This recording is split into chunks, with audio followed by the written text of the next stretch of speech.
should taste flavors. Who am I? I'm the greatest. Who am I? I'm getting paid, bitch. Who am I? I'm so flagrant. Who am I? Should taste flavors. Who am I? I'm the greatest. Who am I? I'm getting paid, bitch. Who am I? I'm so flagrant. Who am I? Should taste flavors. Who am I? I'm the greatest. Who am I? I'm getting paid, bitch. Who am I? I'm so flagrant. Who am I? Should taste flavors. Who am I? I'm the greatest. Who am I? I'm getting paid, bitch. Who am I? I'm so flagrant. Who am I? Should taste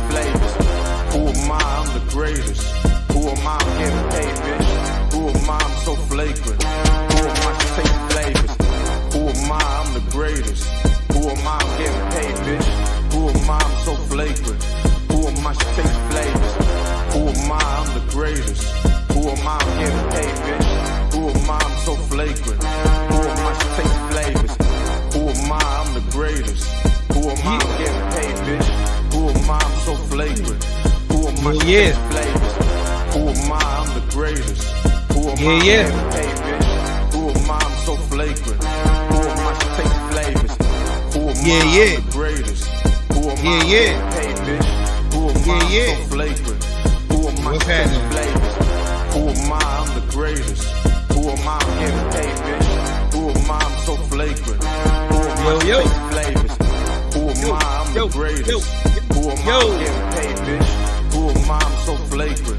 Who am I? Should taste flavors. Who am I? I'm the greatest. Who am I? I'm getting paid, bitch. Who am I? I'm so flagrant. Who am I? Should taste flavors. Who am I? I'm the greatest. Who am I? I'm getting paid, bitch. Who am I? I'm so flagrant. Who am I? Should taste flavors. Who am I? I'm the greatest. Who am I? I'm getting paid, bitch. Who am I? I'm so flagrant. Who am I? Should taste flavors. Who am I? I'm the greatest. Who am I? I'm getting paid, bitch. Who am I? I'm so flagrant. Who am I? Should taste flavors.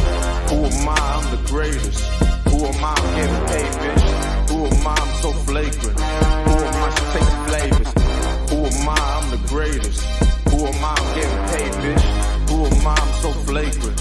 Who am I? Should taste flavors. Yo, sir. Who am I? I'm the greatest. Who am I? I'm getting paid, bitch. Who am I? I'm so flagrant. Who am I? Should taste flavors. Who am I? I'm the greatest. I'm the greatest. Who am I? I'm getting paid, bitch. Who am I? I'm so flagrant. Who am I? Should taste flavors. Who am I? I'm the greatest. Who am I? I'm getting paid, bitch. Who am I? I'm so flagrant.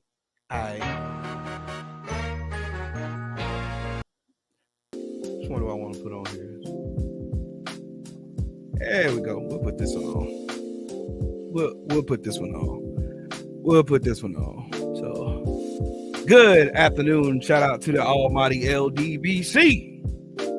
Lions in Boston community. For those who don't know, now you know.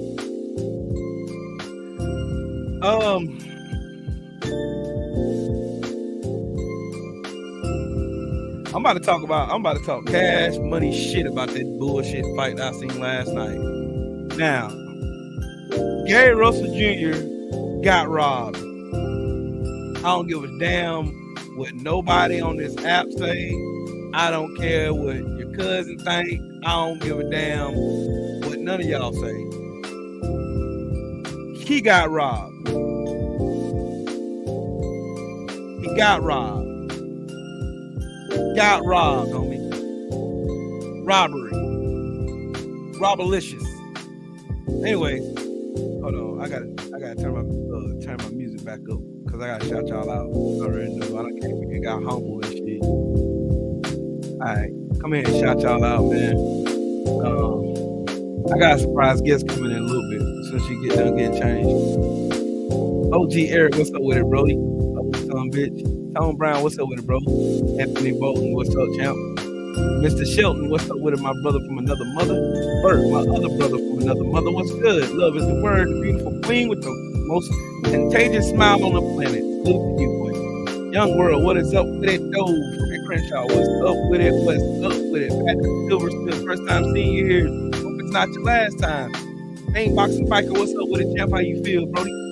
Boss Red, salute to you, King. How about it? How you do? And yeah, it's coming. Right. You right. Yeah, don't think Boxing Nation is a fucking douche. He ain't right. He ain't wrong about it. Shit. I was talking about it yesterday. You must have seen my video yesterday. Lamont Griffin, what's good? Curtis Price, what's up with it, man? How you feel? How you feel today, man? Y'all come in, make sure y'all smash the like button. If you're not subscribed to the channel, y'all know I'm on my route. I am on my route right now, currently, trying to get back to 1,000 subscribers. If you haven't been here before, if you don't know who I am, my channel was formerly I Am Ill Will, notice parentheses around the trill in my name. Still the same name, spelled a little different. I stand on the trill. Number 59, also a trill soldier in the LDBC. So, Dwayne Jones, what's up with it, Chief? How about it, man? How about it? Y'all might get to see my granddaughter. She's over here. Hey, she's over here with her little shaky butt, make Papa all just make Papa all squishy. Like my daughter say, she make Papa all squishy. Lord, that's my baby. That's my no. It is. That's my number.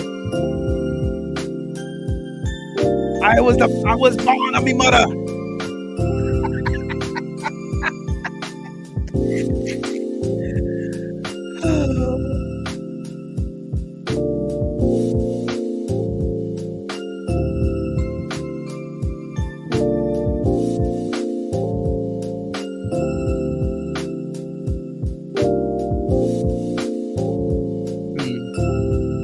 Yeah, I gotta show y'all this first. First things first. Cause what that video that Weenie did last night? There he is. I'm gonna pause it right there. I don't think this is the video he did last night though. I was in his chat roasting the fuck out his stupid. I think he deleted that video. Yeah, he did. He deleted that video. What a fucking weenie. Oh, okay. I'm about to cook this dumbass real quick before I start talking about how Gary Russell Jr. got fucking robbed. Let's see. Let me share my screen. Oh yeah, y'all know the code of conduct. If you're not subscribed to the channel, subscribe to the channel. Hit the bell icon and you'll be notified when I create content on this channel. Also, if you want to donate to the channel, support the grind here by helping me reach my daily goal, $150 right down the bottom of the screen. You can do it via Cash App. I Am Ill Will, my old channel name. But anyways, Kenny Too Litty, what's up with it? Gumbo, what's up with it, Brody?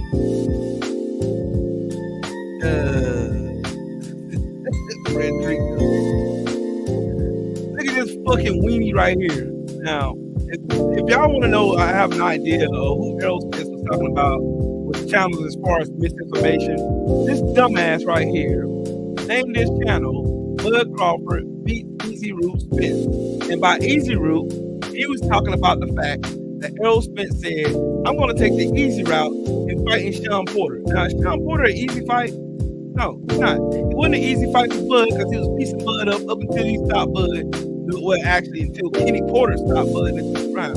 Stopped Sean Porter in the 10th round. Combat 2 back. What's up with it? Leonard Ellerby, what's up with it, bro?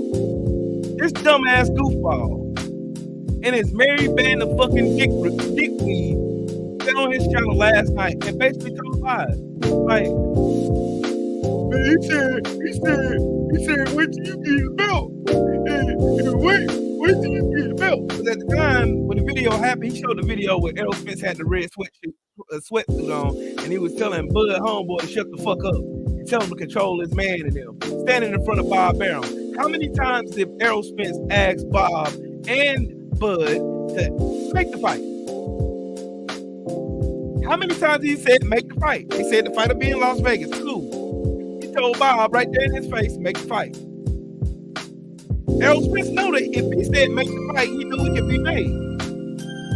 Bud didn't say a mumbling fucking word. He asked him 9 times. 9. MTV broke the whole shit down. These motherfuckers on this internet, this weenie right here in his fucking chat was basically like saying, well, I go to a gym. So I can go to a gym and stand around and look through and say I've been to a gym with world-renowned fighters and shit. That's not hard. Nigga, I went in the Marine Corps. I boxed in the Marine Corps. I was never pro. I boxed in the Marine Corps. The Marine Corps lead boxing team. Dumbass. Hold on, let me turn it down. Matter of fact, I could turn my goddamn mic up. How about that? How about that? Y'all let me know. Y'all gotta let me know how I can fix this shit because I can't hear. Only thing I can hear is the mix in my headphones, and they don't sound right. Well, in my headphones, it sounds like my mic is louder than the track. So is that, young world, is that better? I want to make sure that's better before I continue. Oh yeah, don't worry, Patrick. I am. Like these goofy dudes was like telling me that they wanted to bet. I said I bet $1,000. Easy. That's easy work. That's bet 1,000. Now, when I said let's put $1,000 in the escrow on PayPal, oh, let's wait till the fight is made. This fool said I work for a Fortune 500 company now, and I've been working there for 5 years. Been working in the business for 15 years. I got 2 college degrees. I got a degree in what I'm working in now. It's business management and supply chain management. And I work in finance. This fool says that I've never seen $10,000 in my life. This fucking weenie right here. This little 50 pounds soaking wet with a brick in his pocket weenie. Said he's gonna beat up my homie full counter. Said he's gonna choke him out.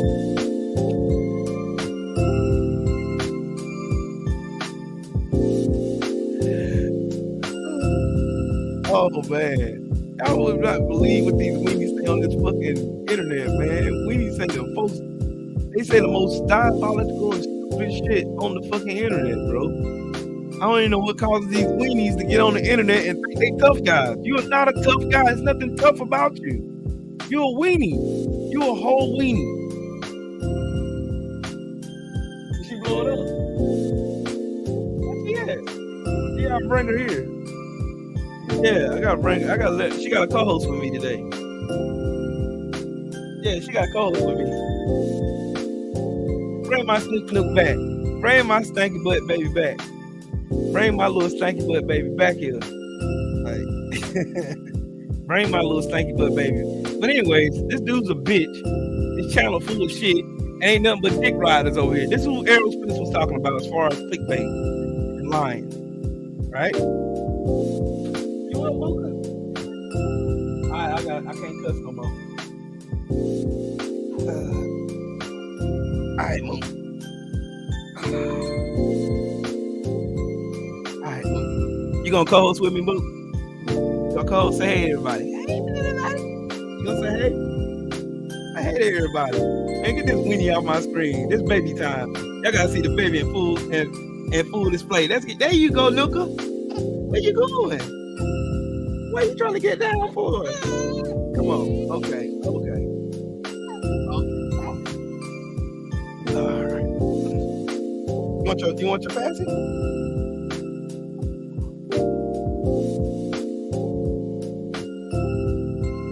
Get your fancy? There you go. Say hey to everybody. Say hey. You gonna say hey? Hazel. Hey. She's not like this thing. You gonna say hey? Say hey. Everybody look. These are all the people that be liking your picture on Instagram. And they be saying how amazing, how beautiful. Yeah, that's all them. They saying, hey, ain't nothing but just scared up. Papa got you. Papa never gonna let nothing happen to you. I'll kill everybody on earth before I let something happen to you. I will eradicate the earth before somebody harms me. Yeah. Oh yeah, Gary Russell Jr. was robbed. He sure was. I can't cuss in front of my grandbaby, y'all. I gotta be good. I gotta be on my best behavior. I can't cuss in front of her. But yeah, last night I seen Speedy Rashidi Ellis get somebody out of there in one round. That was beautiful. Beautiful. Like that was amazing. Oh yeah, Speedy Rashidi was absolutely a thing to watch last night. Congratulations to Speedy Rashidi. He's showing you exactly why he needed to get away from Golden Girl. Golden Girl was trash. Golden Girl been trash. And thankfully he went and signed over to the PBC. Now we hope to see a lot more of them. Also we seen last night, who else fought? Frank the Ghost Martin. Man, what can I say about Frank the Ghost Martin that ain't already impressive enough? That man went in there And I knew he was gonna get him out. I thought he was gonna get him out before the 6th round. Honestly, that's what I thought. I thought he was gonna get out of there before. I thought he was gonna get him out of there before the 6th round. I said to myself, I told my wife, I said, I don't think dude's gonna make it out of the 5 rounds. She's hungry, baby. She's hungry. She did it? She's hungry.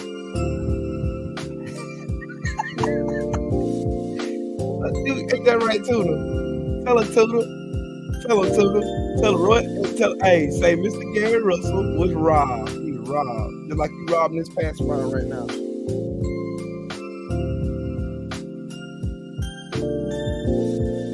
So you want your Tatum thing? Yeah. You see, hey, y'all heard what Derrick James was saying in the corner yesterday?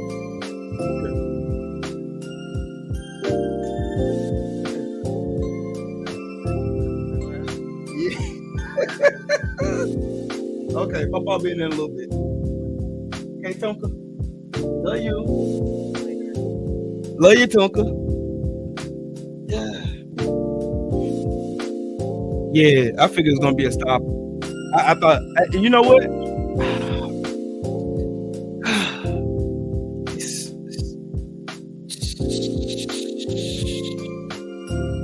Bruh, that's not nothing bad I can say about Frank Martin's performance. No, yeah, it is. I take that back. I'll be disingenuous if I didn't say that. I think in the latter rounds, like around round 6 and 7, I think he started slacking off on his defense. He kept his defense, his not his lead hand, his parry hand. He kept his parry hand up, kept that phone booth up like he did the first half of the fight. He wouldn't have got hit as much, but I could tell he didn't respect dude's power though. I could tell he didn't respect it. He didn't respect it at all. He didn't respect dude's power at all. Not in the least bit. He did not respect his power in the least bit. None. At all. He did not respect dude's power at all. Not in the least, not even by a little bit. He didn't respect nobody's power at all. Jackson Marinez. Y'all remember Jackson Marinez? Jackson Marinez was the same one that got robbed against Rolly. And Errol Spence said after the fight that he think Rolly would be a good opponent for Frank Martin, which I agree with him. I think he is. I think it's a good opponent. I mean, it's another name. Rolly ain't shit, but I mean, it's some work. You know, it's some good work. And Rolly can fight. You know what I'm saying? He a goofball, but yeah, he can fight a little bit. You know what I'm saying? He can fight. He can do his thing in there. But Frank Martin different, bro. And he showed y'all he carries power all the way up to 10 rounds. I want to see what I want to see what he does in 12 rounds. That's what I really want to see. I'm anxious to see that. Yeah, that active high guard come back too bad. It's like he dropped his hand from time to time. He had his hand low down by his jaw versus where he had it by his ear most of the first half of the fight. He was cool, you know what I'm saying? He was cool when he's coming in, placing his punches and shit. That was cool. It was dope. I mean, not like that. I would love to see more of that. And I seen Derrick James peep that too. Like I said, did y'all peep what Derrick James was saying to him in the corner when they kept having the cameras over there? He was saying the right stuff. Derrick James, man, if he don't get trainer of the year, bro, we already know what it is. Derrick James is so far advanced as trainer of the year. I don't know no other trainer in boxing that's doing what this man is doing. This man's stable is elite. His stable is elite. Like there's nobody on his stable that you can catch slipping. Like who he got Jamel Charlo, he got Errol Spence Jr., he got Frank Martin. Come on, bro. Come on, bro. All he need to do is add a heavyweight. He got boxing sold up.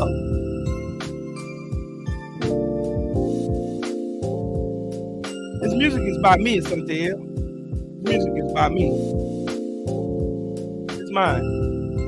It's all mine. All these tracks you're gonna hear during the show today is all brought to you by me. I did that.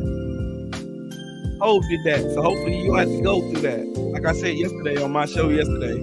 I did a special show yesterday because I can't curse. Good God. These dweebs on the internet who feel like they got a lot of power because the internet validates them and who they are because they're not real people. They're a bunch of clowns in real life. They get on saying stuff and try to throw salt on dirt on the name of LDBC, and we don't do nothing but we don't bother nobody, but we be here minding our black ass business. and they can't seem to leave us alone. So I had to address that yesterday. So I went live yesterday. But I also, in that video, I also said I'm gonna start selling beats for people who go live and do videos and want a dope beat in the background. Like this beat right here. It's for sale. It's mine. I did it. I made it. Matter of fact, y'all was on the show when I created it. Matter of fact, if you go look last week at the show I did last, I think Thursday or Friday, I did a beat show where I just got on here and made beats. Yeah, Boss Red, I agree with you. I ain't no disrespect towards Malik Scott. None whatsoever. I have the utmost respect for Malik Scott. But if Deontay Wilder was training with Derrick James, oh my God. Oh my God. Skinny Too Litty, what's happening? I'm telling y'all, man, if he was training with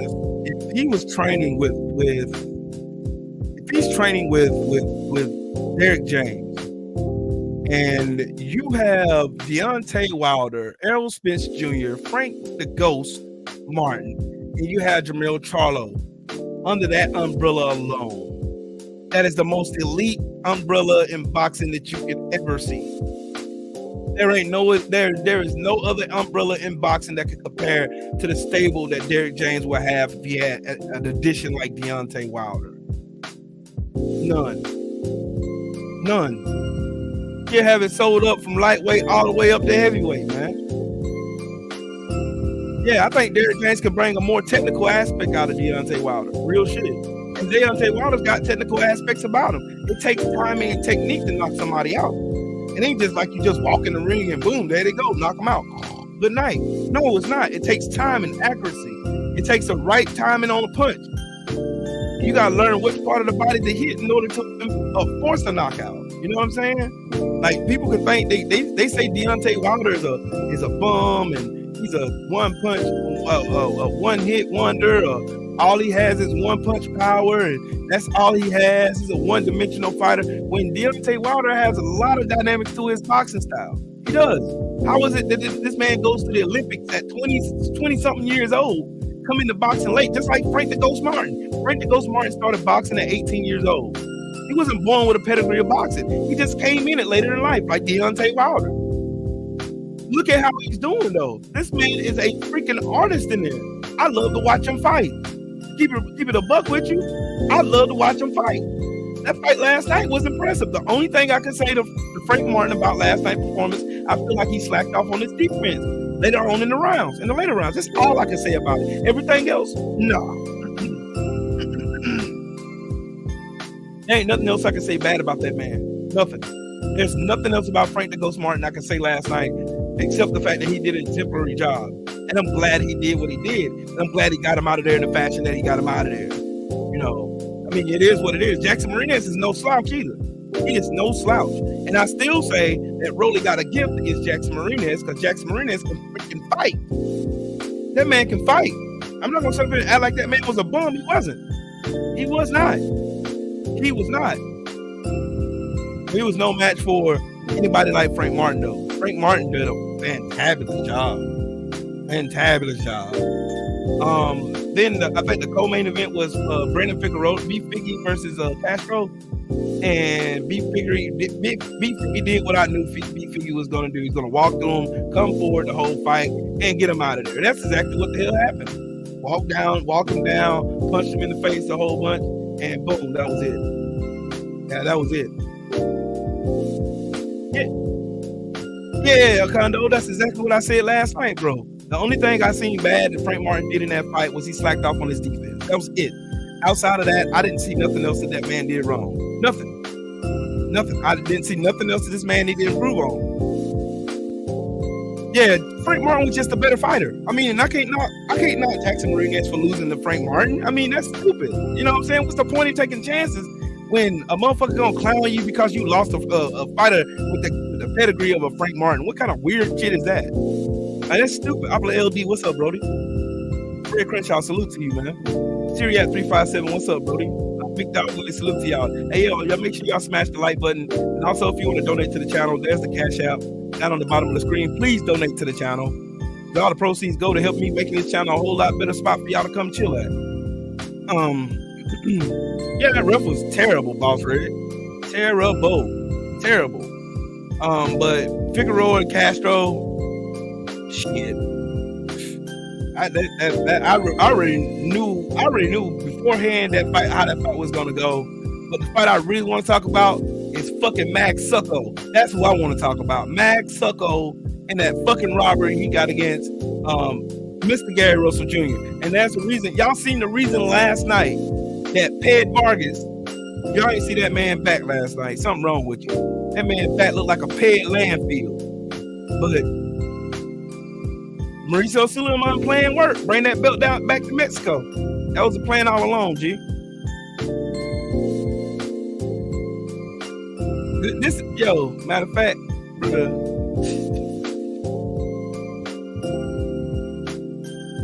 man, I'm gonna interview Vargas right now, man. I'm gonna interview Vargas right now. Right now, I'm about to interview him right now. I'm about to interview him right now. I'm about to interview him right the fuck now.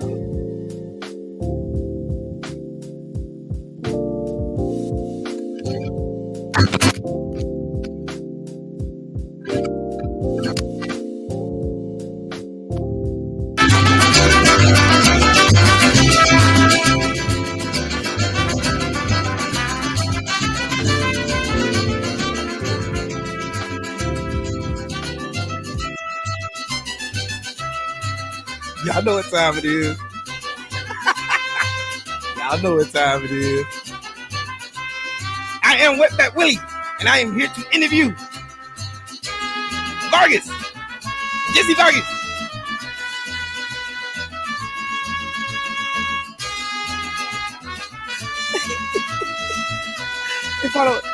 I am here to interview Ray Vargas, who fought last night and won the championship for Mexico, my friend. I want to say this part of the show is brought to you by the makers of Dos Equis. Don't be out there, my friends. Muchas gracias, my friend. Now, Senor Vargas, how did you feel about going in there and fighting with what's his guy name? Mag Sago. I mean, Sayo. His name is Mag Sony. Don't know what his name is, but anyways, the Mag Sayo guy, my friend. That guy over there. How does it feel about going in there? Hey, my friend. I went in there and I did the best I could. Let me say I wanted to put on a buy-in performance. I wanted to give the fans what they wanted to see, my friend. I just want to say gracias to all my friends who watched the fight last night, who didn't buy it on bootleg from Jose down the street, my friend. I have no intentions on fighting Mr. Gary Russell, Senior Gary Russell Jr. I have no intentions on fighting him. I have no intention on fighting this man. He is a mayate. I would never fight Mr. Gary Russell, Senior Gary Russell Jr. I would never fight him. That guy is too good, my friend. I see why Max Sayo did not want to fight him, my friend. I see why. Cause he's a mayate, my friend. He's a mayate, my friend. I don't think he wants to go and fight me, my friend. But I just wanted to tell you guys, I love you. Keep watching my fight. I'm going to probably fight Navarrete, but I don't know what's going to happen. I'm going to go to fight Navarrete, my friend. And we're going to sail up into the sunset. And this is what we're going to do, my friend. This is what we plan on doing, my friend. We're going to do that over there. Muchas gracias, my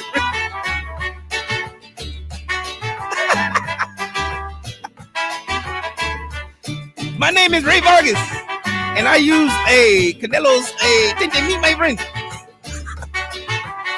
And again, this part of the show is brought to you by Modelo. Don't be a mayate, my friends. Drink carefully. Adios, amigos.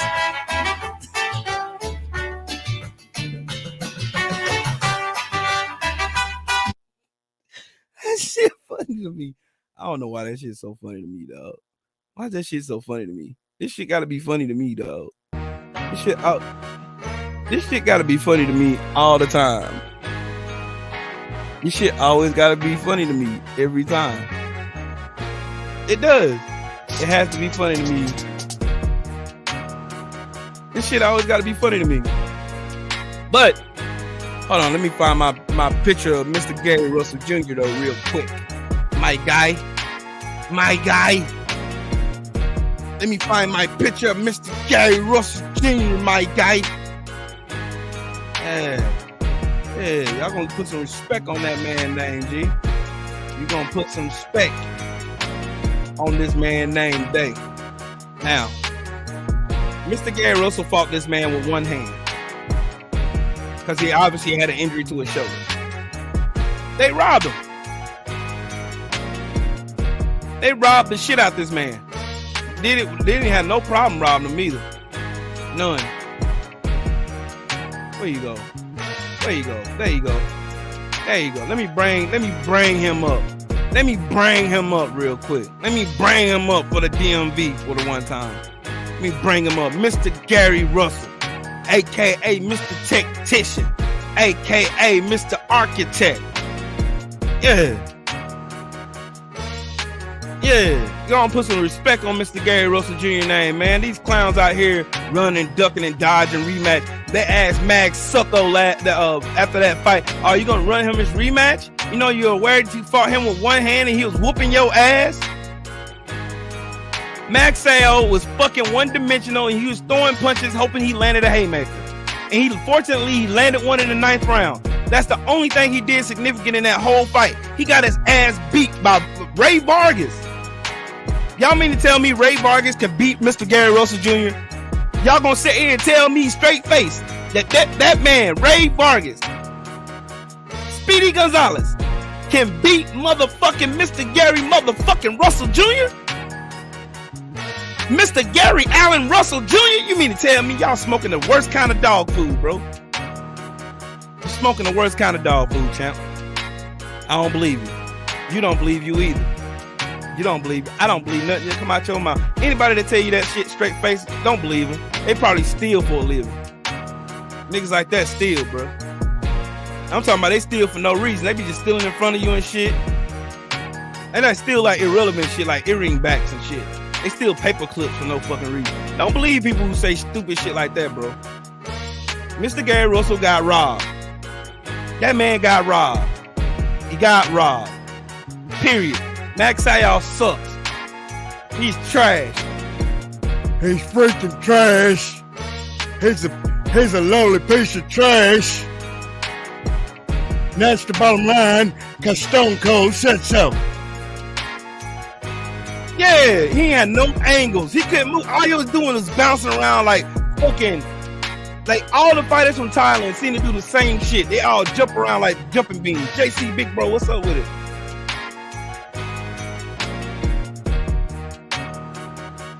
Fucking weenies.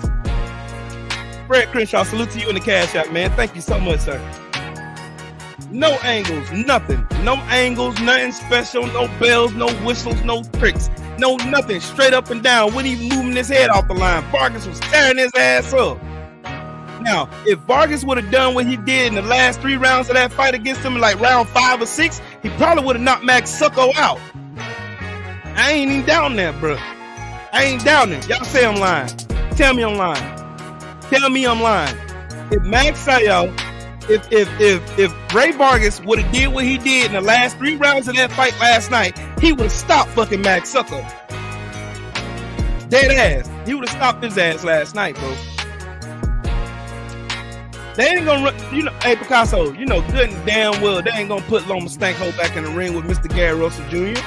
And I'm pretty sure Mr. Gary Russell done had that surgery to get his shoulder right. Guarantee you.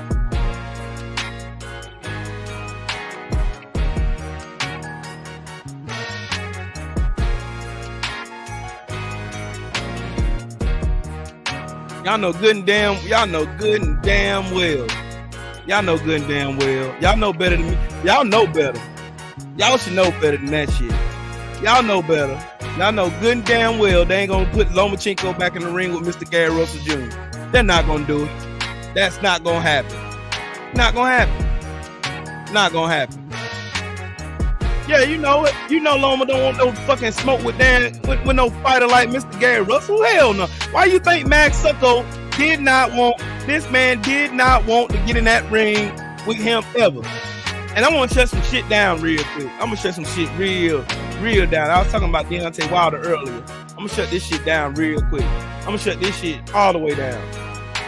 I'm sick of these bullshit ass damn fucking goofballs on Twitter saying stupid shit like this. Derek Chisora would knock out Deontay Wilder. And what fucking cosmic dope fiend infused fucking dreamland are you fuckers getting this stupid ass idea and somehow a washed up fucking punching bag like Derek Chisora, who luckily fought a fucking bum better than him in Pulev last night, can actually remotely stand 10 toes down besides a fighter of Deontay Wilder's character.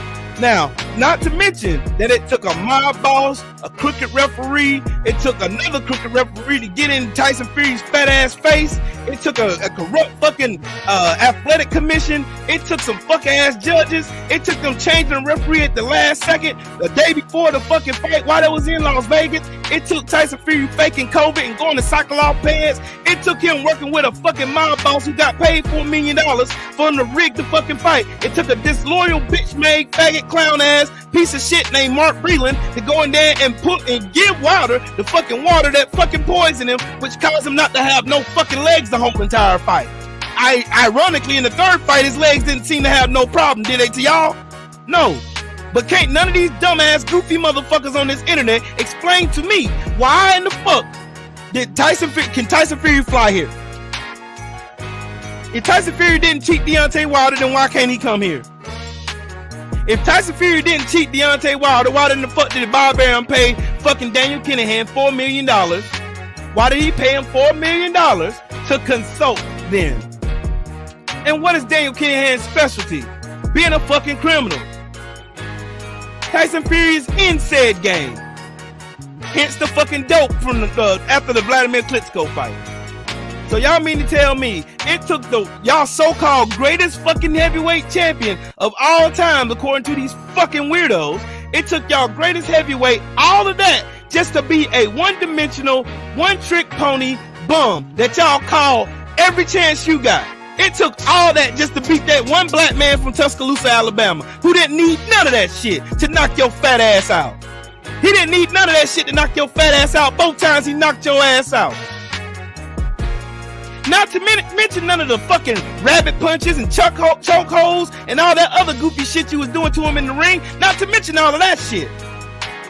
It took all of that shit to beat a one-dimensional black man from Tuscaloosa, Alabama, and you gonna sit up here and tell me that a washed-up fucking Derek Chisora can come over here and beat the shit out of a Deontay Wilder? If you don't get the entire fuck out my face, you sound like a dumbass. It took every bit of that for them to beat Deontay the Bronze Bomber Wilder. It took all that. Every bit of that. It took everything I just said for them to beat Deontay Wilder. Everything. It took Jack Reese getting down in somebody's face, which that never happened. In the very next fight that Jack Reese refereed, somebody got knocked out in that fight. And you know what he did? He stood up and waved the fight off. He didn't get down in his face. That was the only fight Jack Reese has ever refereed that he got down on his knees in somebody's face and started a count. And let's not talk about the 14-second count that fucking Russell Moore did in the third fight. Let's not talk about that shit. Tyson Fury even came out of his own mouth yet again. Y'all remember what he said after the first fight? I was knocked spark out. He said it again for the third fight. I didn't even know where I was. You was knocked the fuck out. Deontay Wilder, they had to take all of that shit just to cheat a man from Tuscaloosa, Alabama. They had to use every cheat that they could use, from dirty water to a fucking disloyal trainer in his corner to all these fucking weirdos, all these goofballs and shit. All of these goofballs and shit, every one of them. Nah.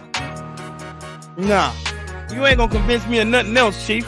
You can't convince me, and then y'all out here trying to sell this bullshit narrative as if Derek Chisora has a remote chance of beating a Deontay Wilder. Slow, methodical. It's slow. That fight yesterday was nothing but a hug fest. You barely won that fight yesterday. You and Pulev both are trash. And I like Derek Chisora. But I gotta be real. Both of y'all are trash. You and Pulev are trash. Pulev just got knocked the fuck out by motherfucking Anthony Joshua. And you was on the phone calling Anthony Joshua, asking him, hey, what did you use, mate, to knock him out, mate? And he over there, the power of Africa. Fucking goofball.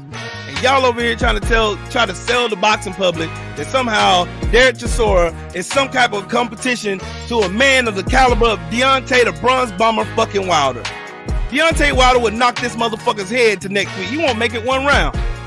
I don't even give Derek Chisora one. Matter of fact, I don't give Derek Chisora one round. I don't give Dillian Shipe one round. I don't give Anthony Joshua one round. I don't give motherfucking Pulev one round. I don't give no heavyweight that y'all can put in front of him past one round. The only reason Tyson Fury won is because of all of the shit I just named, which is factual, that nobody can contest.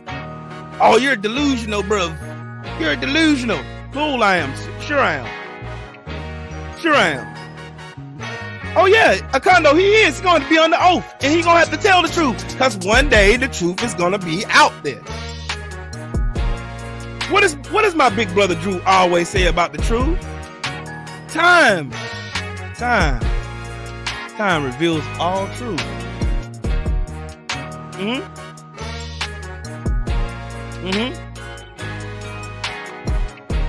These UK weirdos are on here just saying stupid shit.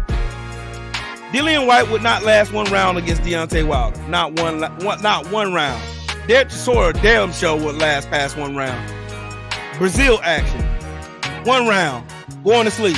Wilder would go on, I say Wilder go on the fucking UK bum beating streak and beat every UK bum they got over there. From Slow Joyce, the fucking Dan Dubois, Mr. Glass Eye, Mr. Glass.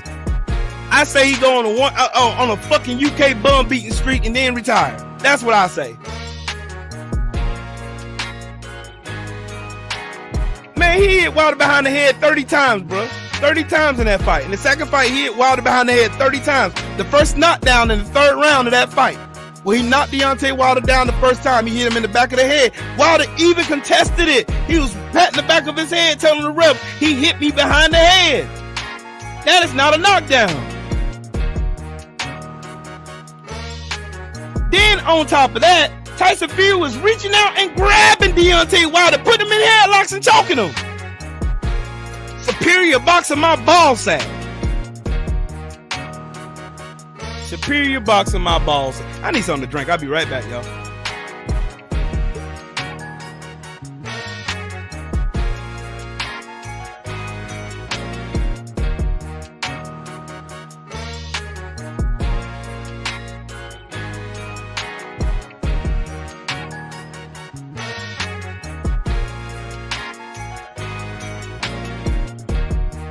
I need to shout out Dos Equis, my friend.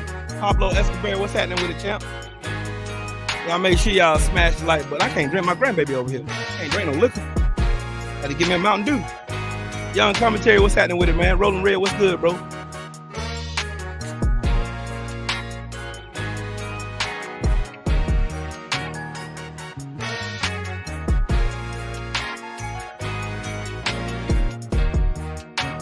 Oh, I feel better now. Whew.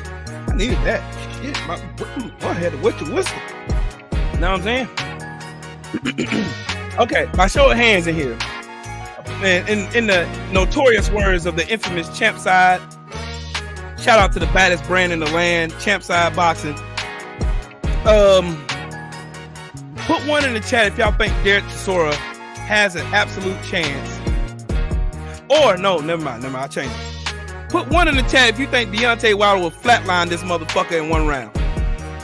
I'll put one in the chat, damn it. Hold on. Let me put one. Put my one in here. Put my one in here. Damn it. Put my one in there. Shit. Put my one in there. I think Deontay Wilder floods this motherfucker's radiator in one round, bro. One round. One round.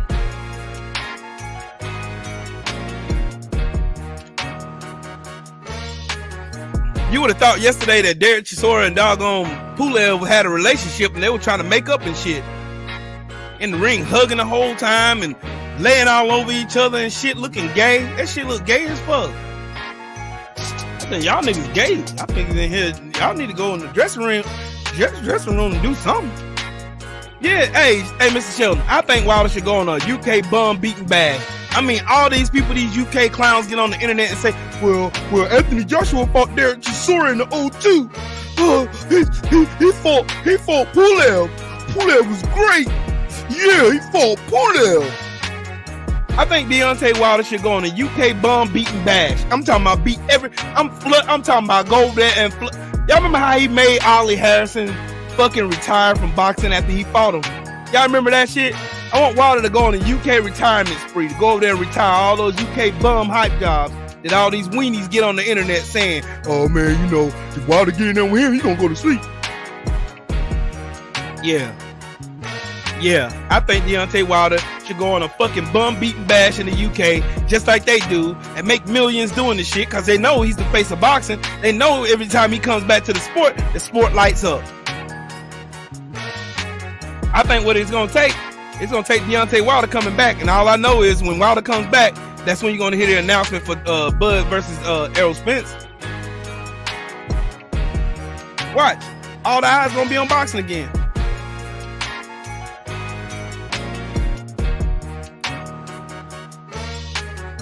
No, that was Ped Beckett. That popped on PEDs.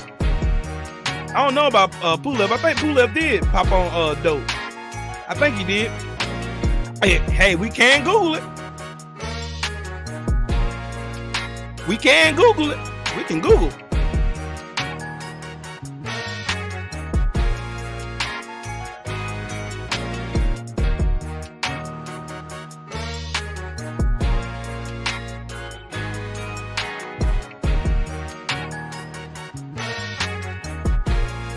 Let's see. Luis Ortiz, Povetkin, Sasha Povetkin.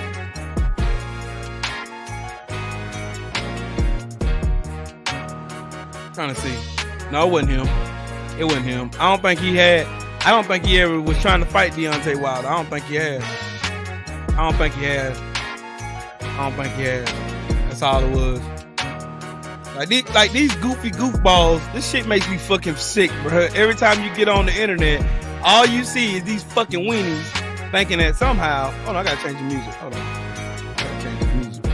I gotta change this music. Change music. Here we go.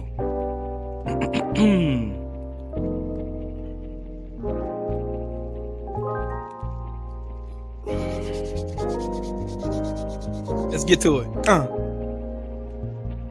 Hey, Bert, you might like this one, dog. I added this one on here last night. Go.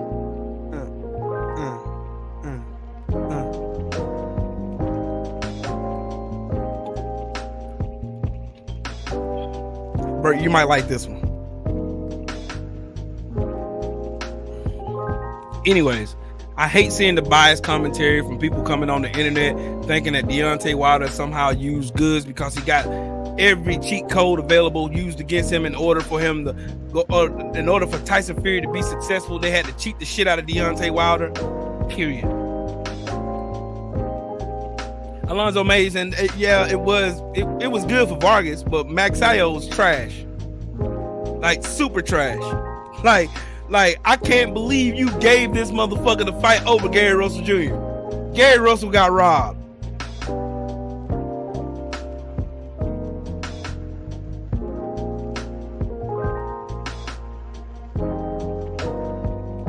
Dead ass. This is what they do. It's always black fighters though. It's always. That rematch should have happened, but it wouldn't. Magsayo didn't have no intention on rematching Mr. Gary Russell Jr. And imagine what Gary Russell did to him with one hand.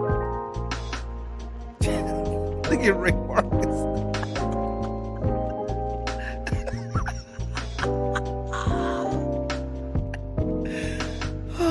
Now he's chasing Leo Santa Snooze now. Talking about he wants the WBA strap. El Nacho. Oh my God.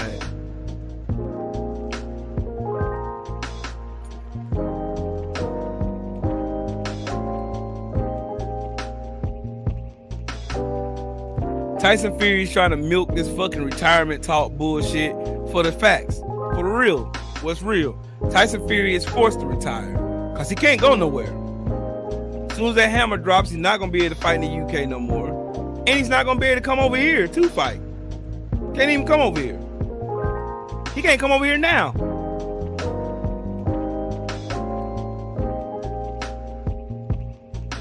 One thing I ain't gonna let this pasty pirate right here, Michaela Mayer, do is talk shit about motherfucking Alicia Baumgardner. And I can't wait to see that fight. That fight's gonna be good. And she gonna get fucked up. Yeah, Gary should have had a rematch clause because them motherfuckers was gunning for. Hey, them motherfuckers was gunning to take them belts from that belt off of Gary Russell Jr. Cause nobody could fuck with him. This man beat the shit out of this man out of Maxayo with one fucking arm, dog. Slipping punches, moving out the way. Maxayo's missing everything just like he did. Look, did y'all not notice a trend last night? Did y'all not notice that shit last night? Did y'all not watch the fact that Maxayo was missing a majority of his fucking punches?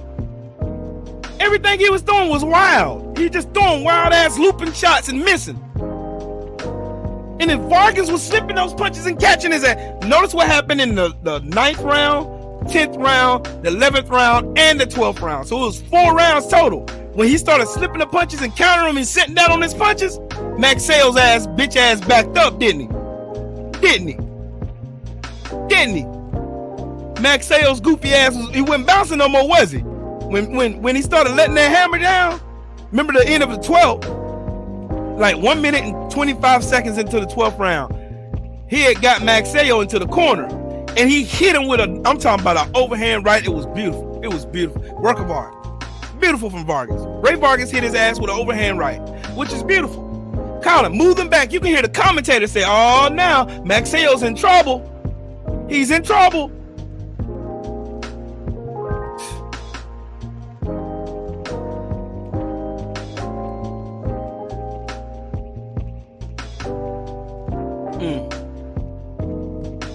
I'm telling y'all, again, Teach, what's happening with it, man? Y'all make sure y'all smash the like button. For those of you just joining, smash the like button. If you're not subscribed, subscribe to the channel because I'm trying to make my way back up to 1,000 subscribers. And also, if you want to donate to the channel, there's the Cash App on the bottom of the screen. All donations will be appreciated. And thank you. They are needed. Yeah, this shit don't run on free.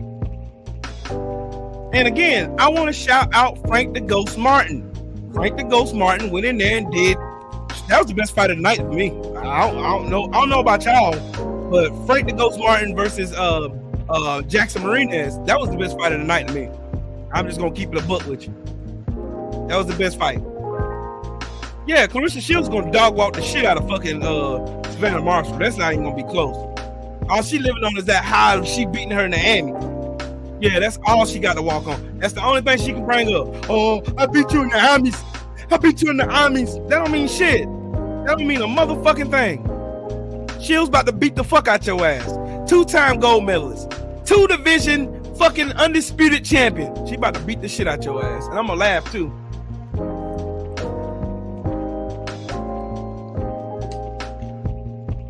Teach, I can't wait to see it, homie. Chris Felton, what's up with it, family? I can't wait to see it. I can't wait to see it, dog. DS3, what's up with it, champ? I can't wait to see it.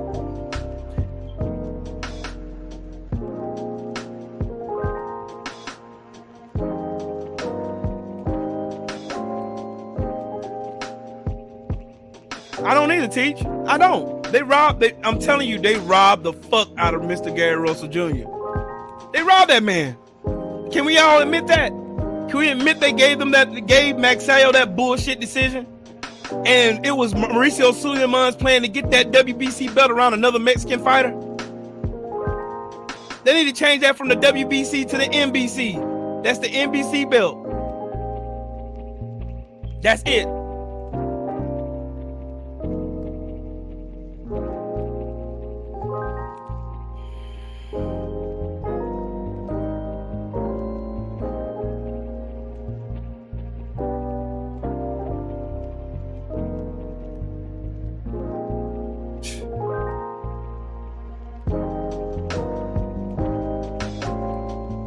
Yeah, the BMW fucking belt, man. That's goofy.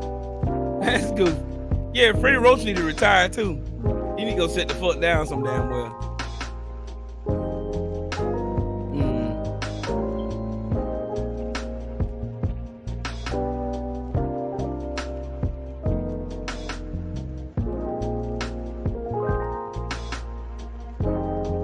Oh, and last night, everybody kept asking Errol Spence about the damn progress of the Terrence Crawford fight. And he said the same thing that I've been saying. Shit is gonna happen. I just can't wait for it to happen. Now, notice if this shit wasn't gonna happen, I want somebody to answer me this. If Errol Spence and Terrence Crawford's not gonna fight, then why haven't the IBF and the WBC forced damn Errol Spence to fight any of his mandatories? I mean, that's not a real good example because we already know how. Oh yeah, that is a good question because black fighters always get forced to fight their mandatories. Meanwhile, people like Triple Fee and fucking Canelo, they get to go and weasel around and weenie around and go do whatever the fuck they want to and don't ever have to face a fucking mandatory. I forgot, my bad. So that is a good question. That is a great question. If that fight wasn't going to happen, why hasn't the WBC or the IBF forced Errol Spence to go and fight against his mandatories? Yeah, that's a food stamp belt now, bro. That's a Tecate belt. That's a damn Modelo belt. That belt comes with a complimentary quesadilla and a case of motherfucking Modelo, bro.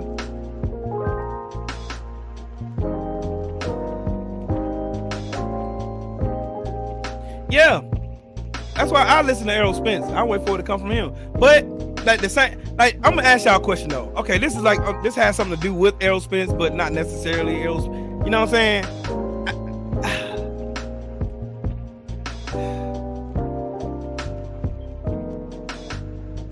Let me show y'all.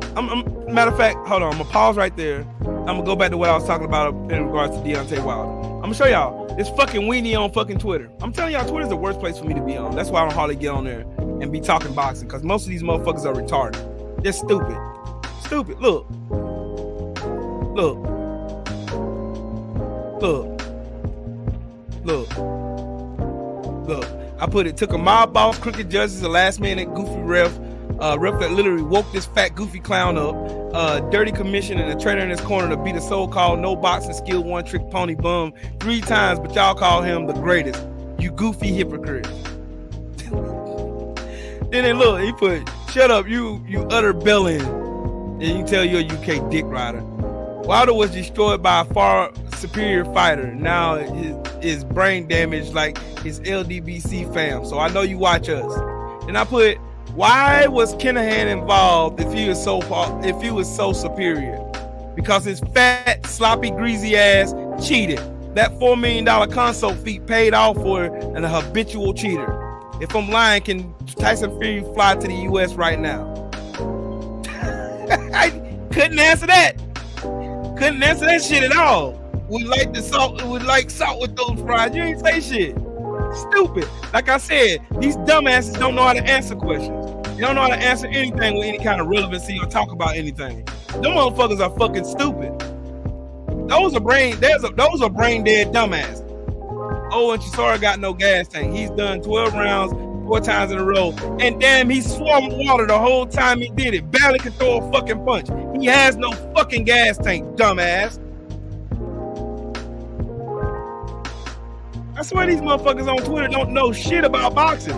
They just be on here you want to just talk to black people. Just say like you want to talk to black American guys on the internet because you don't know shit about boxing. Wilder got smoked 3 times. No, he didn't. Wilder knocked this fat piece of shit out the first time. That got cheated and stripped away from him. Second fight, he got drugged by his own corner. Daniel Kinahan had something to do with that shit. Yeah.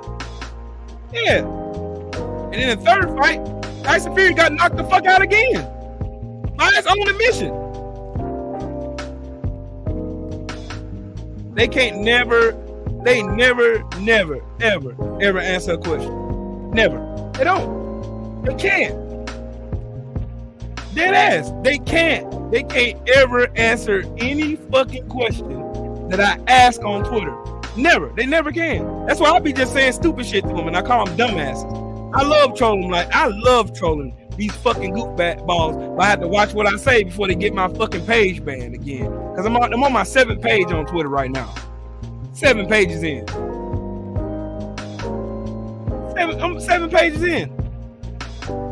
7 fucking Twitter pages later, I learned how to mind myself on fucking Twitter so I don't get fucking banned because these fucking weenies. Oh man, and these fucking weenies get on this fucking app saying Derek Chisora would beat the fuck out of Deontay Wilder. They get on the internet and say anything for click and like.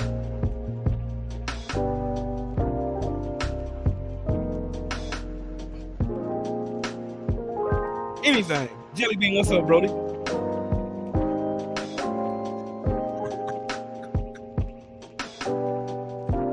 Let's show y'all the dumbest picture in the world, bro. I'm show y'all the stupidest picture in the world. Look how stupid this fucking picture. Look at Pulev's face. Now imagine if that was Deontay Wilder. They would be picking Pulev's fucking facial matter on top of the fucking stands and the rafters and shit.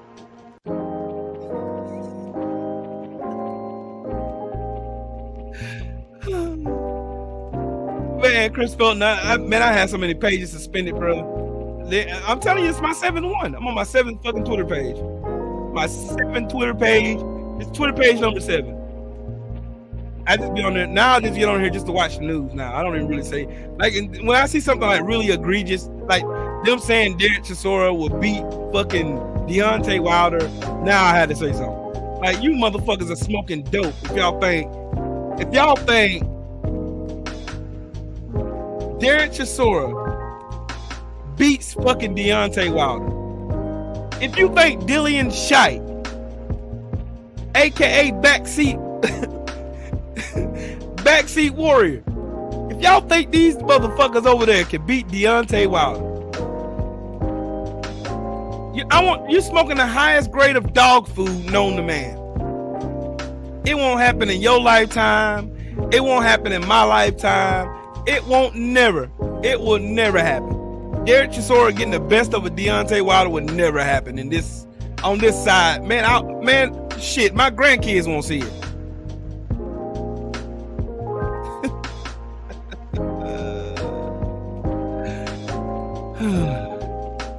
This shit is hilarious to me, bro. Hilarious. This shit is hilarious, bro. It's hilarious, bro.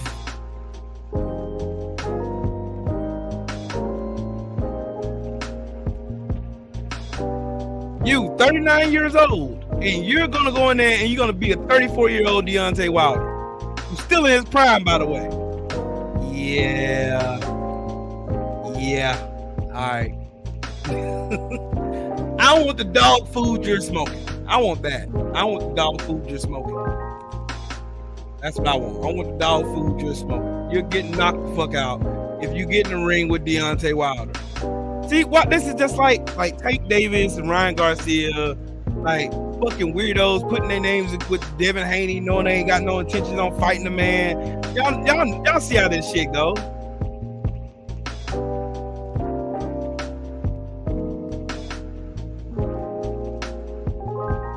I can do that. All I have to do is change it.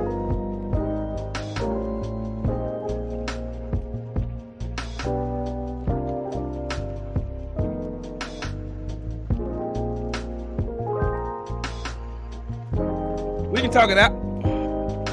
Hey, we can talk it out. We can talk it out. We can talk it out, yeah.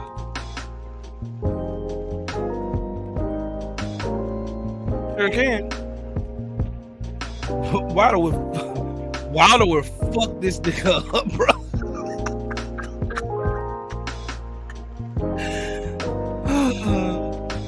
Oh my God.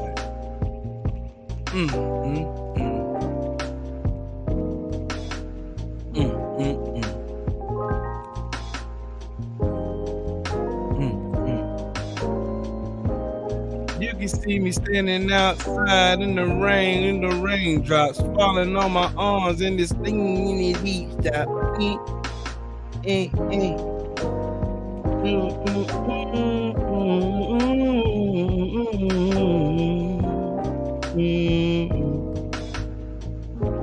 Hey, Bert, if you want to hop up here, the links in the chat, bro.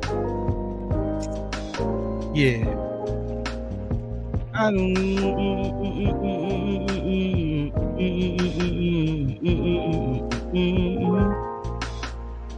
Give me that green light.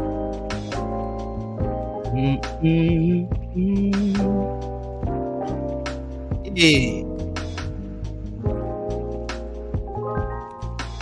Yeah. It's a trillium. Sir, good evening. Hello, my friend. Hello, my friend. Hello, my friends in the chat. Good to see you today. Hey, my friends. How you doing, my friends? Hey. We are there, my friend. Nah, I was just saying, first off, yeah, whoever said that about Chisra beating the champ, man, look, go grab a shovel, dig 6 feet, jump in that bitch, and just start burying yourself. Head first. All right. In 6 months, dig yourself back up. Yeah. Hope your feet grow roots and shit. Oh my God, for real. I literally laugh at some of the shit that I be hearing motherfuckers claim they up. Like last night, I just got done watching all the fights, right?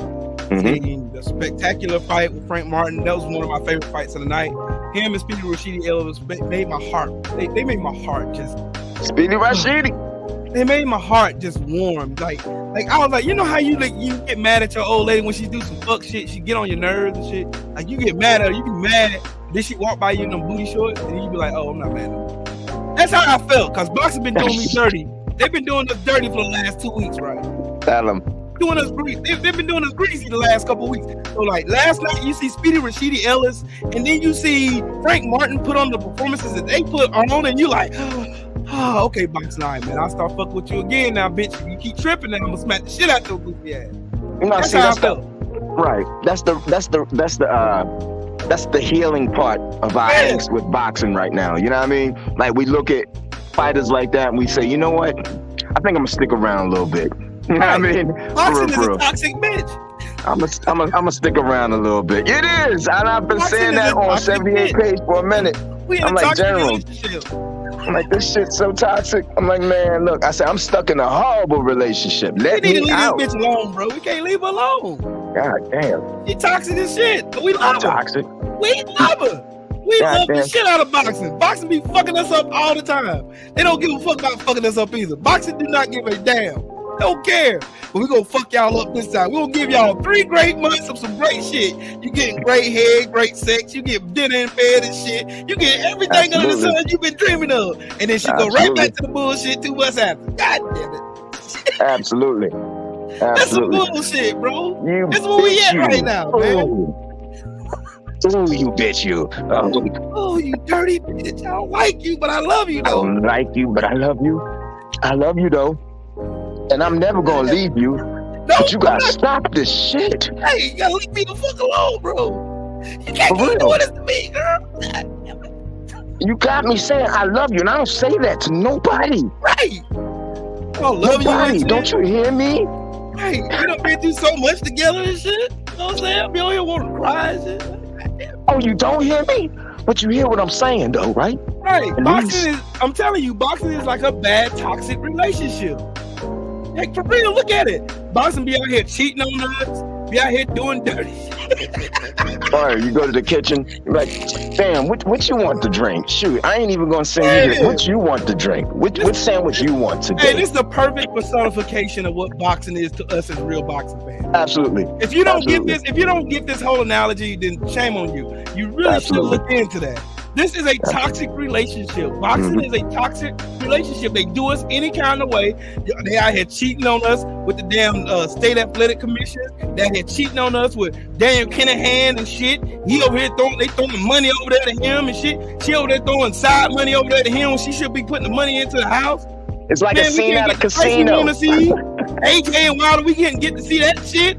Hell, this shit got pushed all the way the fuck over to dumb fucking stand and shit. Then AJ get knocked out in Madison Square Garden by a fucking retired fucking fat ass chef from a Mexican restaurant in Andy Ruiz.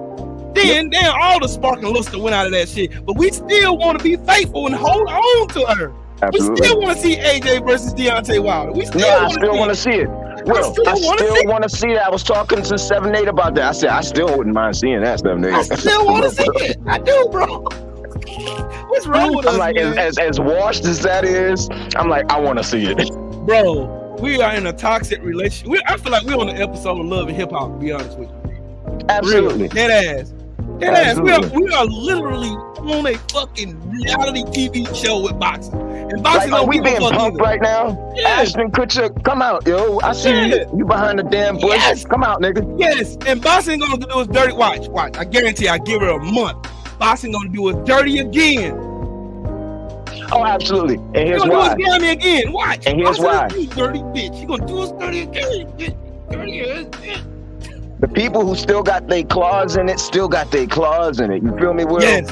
It's like it's like the SMU Mustangs when they told them stop paying the players. They were like, we still got players to pay though. You don't understand. Hey, we're gonna stop. Them. You're gonna stop, but we got to pay them still because we have to. You don't understand. So that's still in there. The machinations of those things is still there, and until it's like fully removed, we're gonna get done dirty one more time. But I hope it's nothing egregious. You feel me? Right. Nothing that would make us go get the tools, and we're not like, yo, we gotta go 1,000 miles, all of us, to go take somebody out. Nothing like that. Right. You know. Right. You understand what I'm saying? You understand Absolutely. The personification I just used. Absolutely. See, and I hope y'all out there. I hope everybody listening, y'all understand the analogy that I use as us being boxing fans, being in a relationship with boxing being a toxic bitch. That's what it is. You know what I'm saying? This is a whole toxic your relationship. emotions. It's a You're whole giving your toxic time and energy. Yes.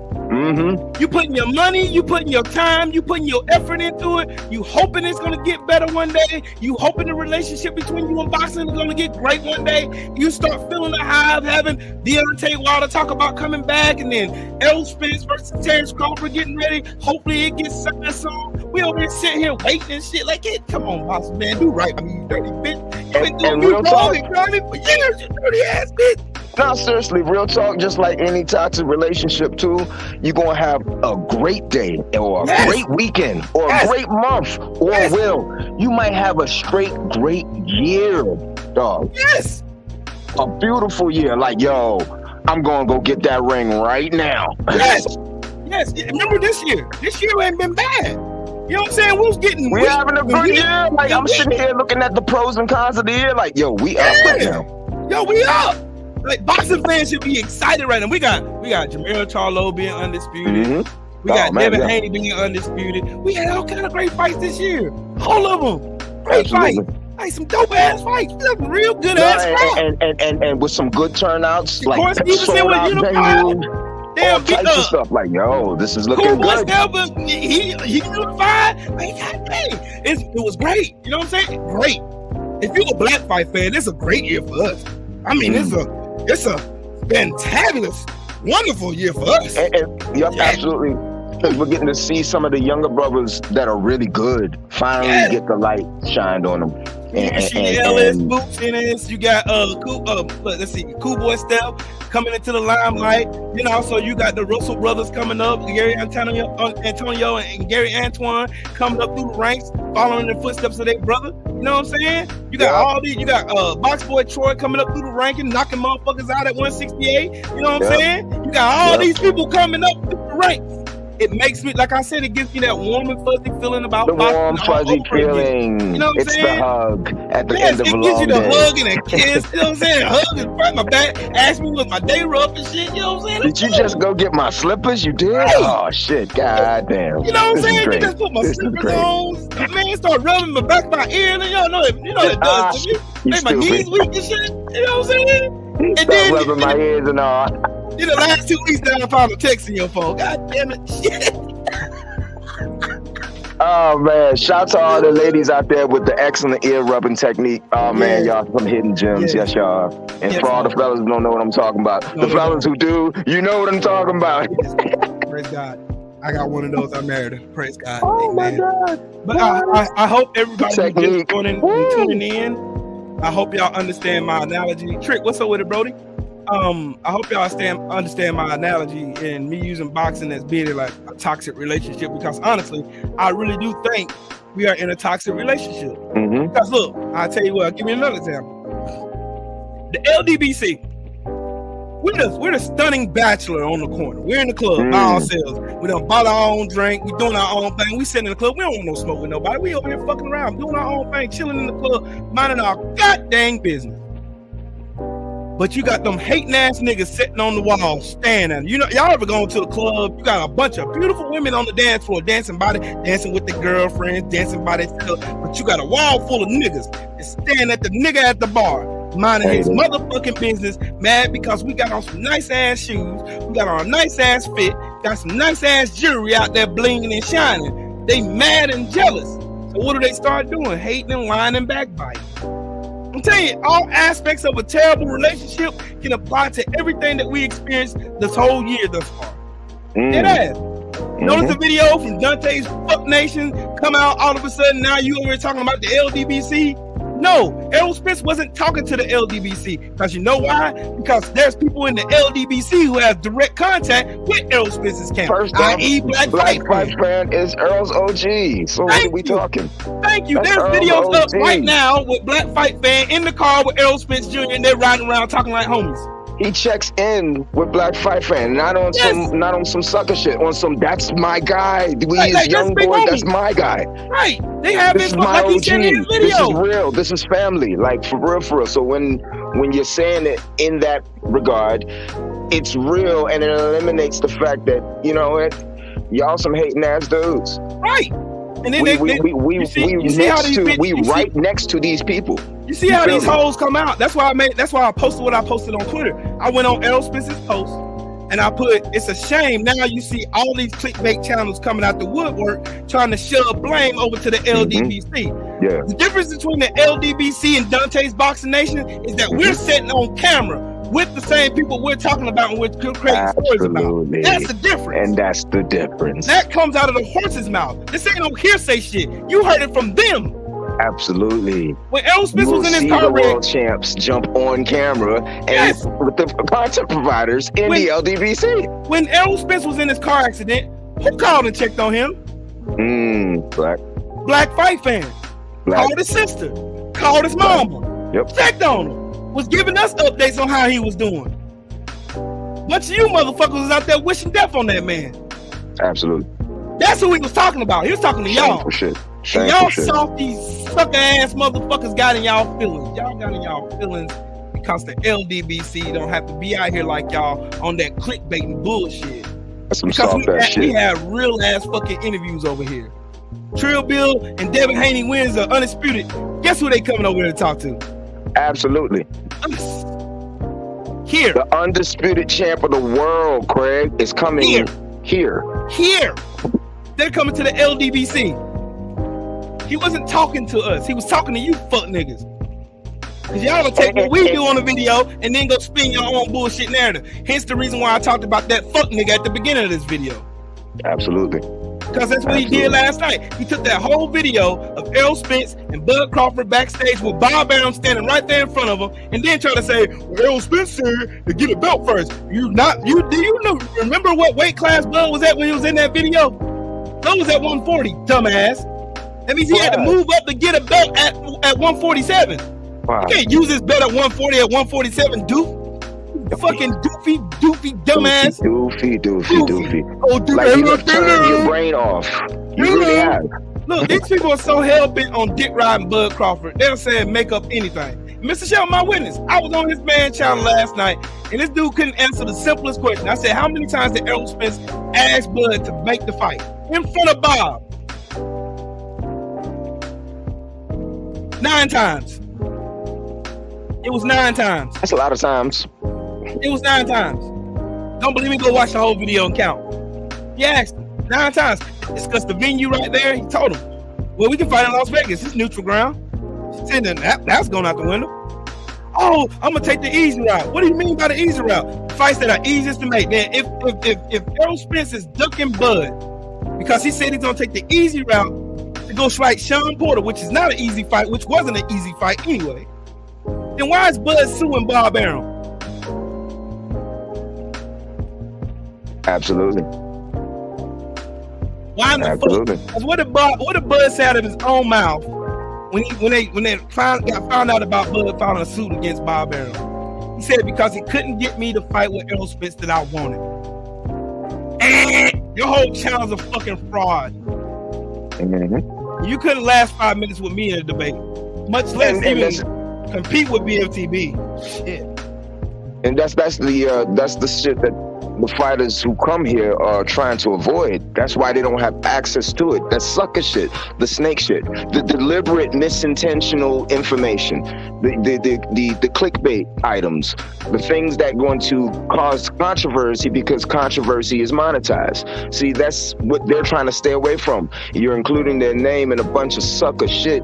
Your delivery as a journalist is fraudulent. So why do I want to get my name that's a brand attached to that, especially when that's getting views from people who are going to either come to my fights or not come to my fights, or convince somebody to come to my fight or not come to my fight. It's a business move, it's a brand move, and I don't want no parts of your fuckery. So let me speak on it how I will, and I'll do it over here. You feel me? Mm-hmm. That's the reason why I brought it up. They go back to what you were saying last week, Will, having that wholesome value to your presentation and whatnot. If it ain't there, the real ones ain't gonna fuck with you, and I had to agree 100%. Nope. The real understand the real. That's one thing for sure. Two things for certain. Real, I always want to understand real. And when I first read this on Twitter, I scratched my head. I was like, wonder who he's talking to. Then I just so happened to think about it. I went back to YouTube and I seen that first channel that came up was that dude channel that I went on last night. Terrence Bud Crawford easily beats Easy Route Spence. And I went to this fucking weirdo's channel and I just listened to him. And all he was saying is nothing but a bunch of lies. Like, nigga, you just leaving out the whole story, ain't you? So you gonna tell your audience, you're gonna misinform your audience and say that Errol Spence said because he was taking the easier route to where he can make fights. He knew he could make the fight with Sean Porter. He knew he could make the fight with Danny Garcia. He knew he could make the fight with Mikey Garcia because it was on his side of the street. And that's exactly what the fuck he did. He knew he could make the fight with Yordenis Ugas. He went and made that fight. He knew he could make that fight with Manny Pacquiao. But unfortunately, he had a torn retina, so he had to pull out of it. Those fights weren't easy to make. So you mean to tell me he went and fought all of those people and would have fought Manny Pacquiao, but he wanted to skip lowly ass fucking Bud? He went past through all of these people, these champions. All of these people that he fought are champions. Every one of them. He took his straps off every champion who held the belt. Got the IBF from Kell Brook. Got the WBA from Yordenis Ugas. Right. Got no the question. WBC He put the work from in. Sean Porter. No question. No question. He's coming to get the WBO off fucking Bud. But he took the easy route though. He's ducking. Man, get the fuck out of here, bro. And I never liked the entirety of that discussion just because it was convoluted. I understood that you're going to have your managers, especially in the case of Bud Crawford, have more than enough say in the direction of your career. You know what I mean? There's more leeway on Earl's side because he make his own moves, and and the people who are around him support that. And it took a while, but he did exactly what he said he was going to do. So you got to take your hats off to it. He put in the work. He did it exactly what he said he was going to do. I never listened to the rhetoric outside of the ring, you know what I mean? Other than the stuff that directly affects us, our family, like Sundayze said, there's only 300 of us paid members. That's it. He said, well wishers and supporters. He said, and that's just how we're going to ride. So I really don't pay, I really am not going to pay too much attention to the other stuff, but I want to see inside the ring if it pans out. And the brother put the work in. He did exactly what he said he was going to do. He put himself in the A side of all the discussions, and that's what it is. You know what I mean? And that's just what it is. So any of the narratives these people are trying to create around you know, their access or their ability to access what these fighters are talking about, their behind the scenes stuff, I take with a grain of salt anyhow, because I'm getting horse's mouth information, like you said. And anything I see out there, I pretty much have a category of, did the family say it, or if they didn't? If they didn't, I'm sorry, that's trash to me, so I don't even entertain it. It's like, when y'all be bringing this shit to my attention, it literally be wow moments for me. I'm like, wow, this is out there? Oh, shit. I can't believe that shit. Oh, shit. You see what I wrote, though? You see what I wrote, though? I put, see now. No, I read what you wrote, yeah. The fake clickbait channels are coming out of the woodwork trying to ship money to the LDBC. The racists and book dancers who spread misinformation love to associate their BS with our interviews and work we put out. New media are some hoes. Hashtag we are the LDBC. Hashtag LDBC strong. I tell you what, there haven't been a bunch of people I've ever seen in my lifetime that is more thorough and more accurate information is the LDBC. I don't know no other channel that is. The only ones I know that outside of the LDBC is Champside and Boxing Ego. Them the only two other channels that I know of that stand on their shit. No, you gotta have receipts over here, and everybody holds each other to the receipts. Like, what receipts do you have? Like, you gotta have heavy receipts over here. Like the content providers, from BFTV to you to 78, everybody got heavy receipts. Like, yo, we got this as verifiable information. We're not going to hit you with nothing we can't confirm. You dig? But I'm gonna show you an example. Big. That's the reason why I brought this up. I'm gonna show you an example. Go ahead. Like, they asked him about some off the wall question about was Errol Spence ready to die, some bullshit, and he said, "No, I got kids over there." Which, as a father, I understand that. But look what this fucking dick weasel did. Oh man, Spence ready to lose this. I'm not willing to die. I got kids now, or never. Man, shut the fuck up. It's you he's talking about. Your channel is nothing but full of clickbait. Bullshit. That's all it is. Your channel is full of shit, and you got nothing but dick weasels. And there's a racist piece of shit. Where that racist piece of shit at? I want to see his fucking racist piece of shit. Man, I can't wait till this fight. I can't wait till this fight get made. You know why I wanted to get made? Because I want to see what type of fans Bud really got. Because he ain't got none. Just like the motherfucking weirdos who was cheering on Tyson Fury. And they disappeared when Tyson Fury got exposed for being the fucking fraud we all knew he was. I hear you. Where they at? I hear you. I hear you 100%. Where them buck dancing Sambos that was out there laughing at Deontay? Oh, man. No, I hear you 100%. I hear you. Come on.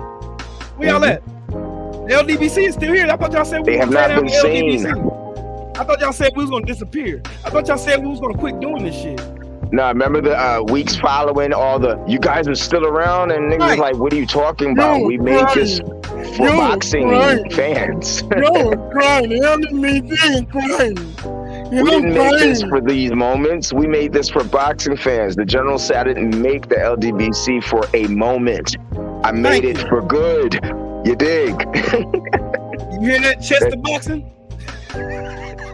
You dig? Chester boxing nigga.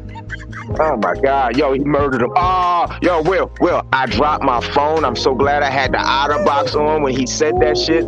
I'm sitting there cooking up the turkey bacon, and he said that, and I started dying laughing. It hit the stove corner, bing bunk, and flipped right to it went bing bing. And I was like, oh shit. I picked it up. I was like, OtterBox, thank you. I sent him the first Tears of a Pimp because I redid the baseline when I got off that live I did yesterday. I redid the baseline and I sent it to him. I was like, man, hopefully next time he go live, I can hear him play it. But I was texting him the whole time. I was like, man, that live is lit.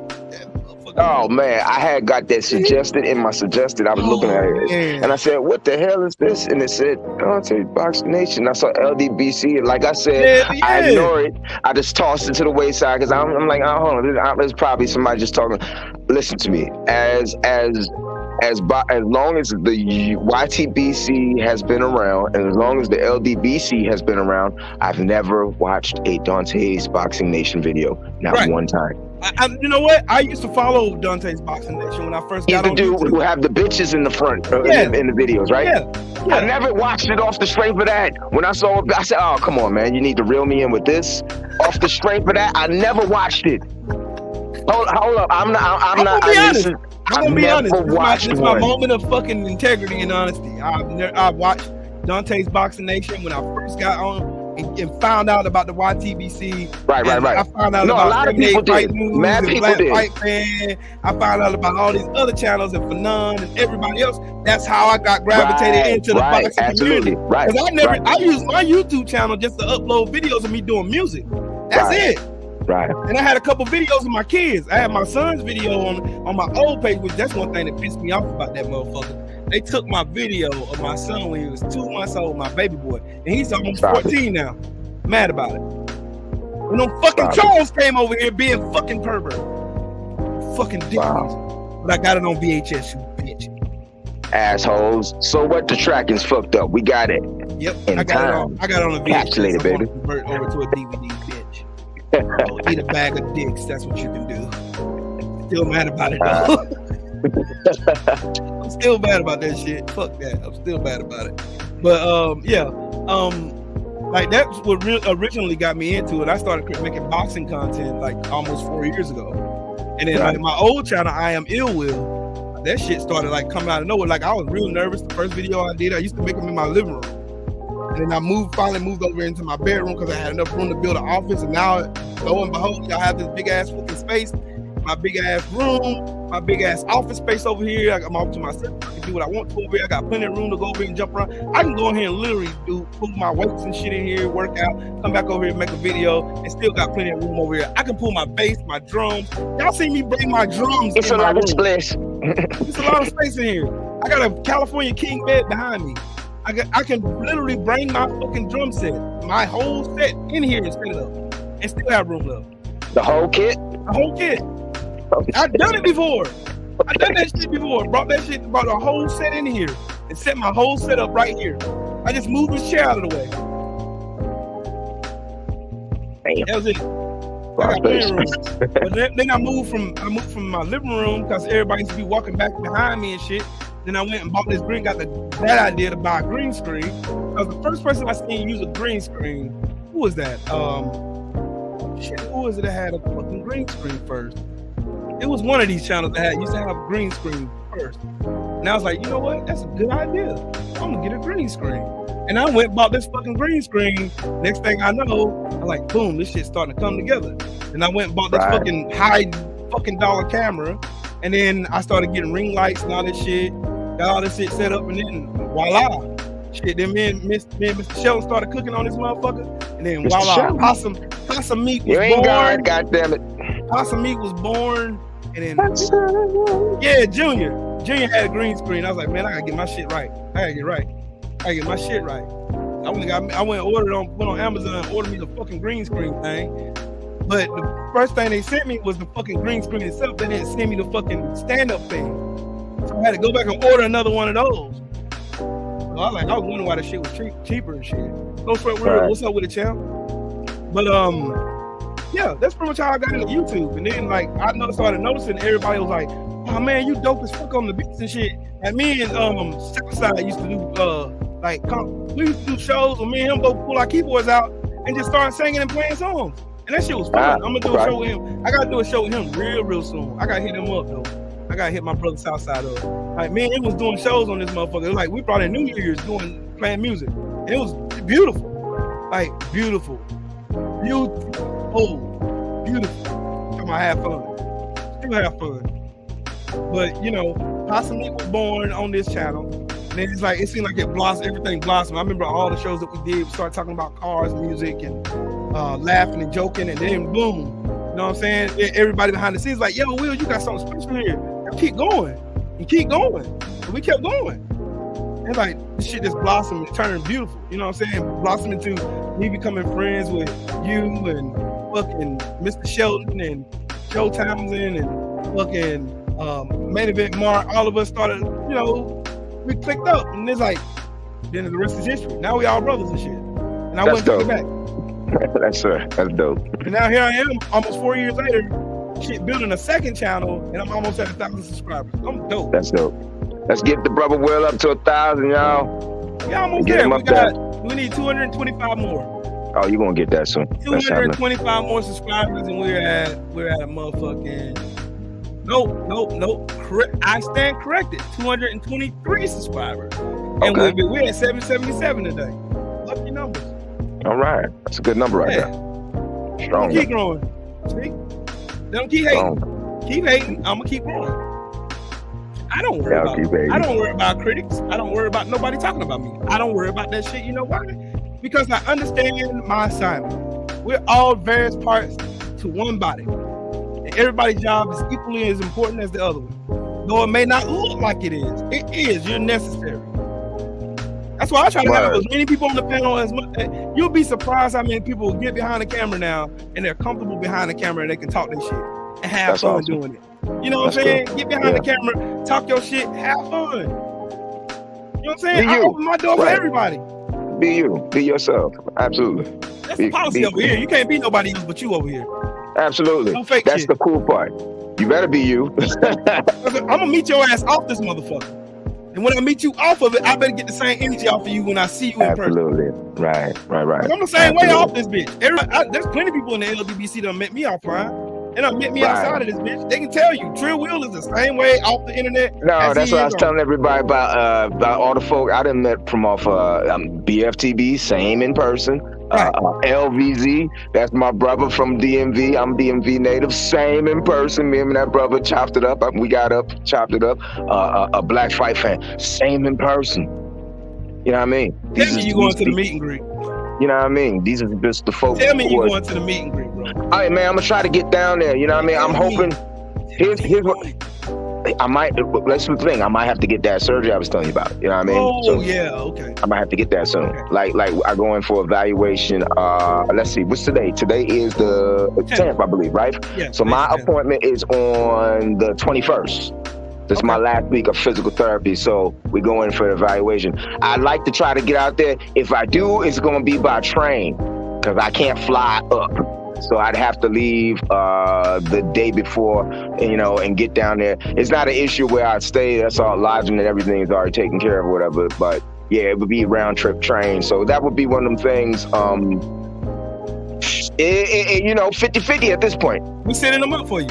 We're going to believe in the greatest outcome to come on, and that you're going to be touched and blessed, and that you make it to this meet and greet so we all can laugh and joke and have fun in place of space so I can talk shit to every last one of y'all. Oh, man, I'm talking all kind of shit, especially when we play dominoes. When we play bones, I'm talking shit. I'm talking big boy shit. Cause I'm something serious on that dominoes table. Yeah, I got to meet the general. That's the only one. You know what I mean? Man, that's what I'm looking forward to the most. Is meeting the general, meeting BFTB. Because last time I went to Dallas, I was trying to link up with BFTB when I was down there. I got to meet Stay Ready, Big Snapback, Brent Fox, me and Joe. You know what I'm saying? I got to meet all the cats down there. You know what I'm saying? But I didn't get to meet BFTB. He was out of town when I came down there. I was trying to link up with Jay Good. Me and Jay Good is smooth. Jay Good is smooth as a velvet case, bro. He's the same in person. Dead ass. He is outgoing, vibrant, same smooth player dude in person. Real shit. Yes. You see him dripping online, he dripping in person too. Drip. Master drip. So he's that. He got that magnetic vibe about him. Like everybody just like, this Jay Good. Okay. You know what I mean? That song got smooth as creamy peanut butter, bro. Absolutely. Smooth as creamy peanut butter. He's smooth, he's smooth as an 87 down Oldsmobile with air shocks on that bitch. I promise you. That's something going right there. Oh man, that's a smooth vibe right there. Yeah, I'm telling you, when I went to Texas last year, bro, it was nothing but hospitality shown everywhere. Like when I met Stay Ready is the same as he is off this mode too, bro. Stay Ready cool.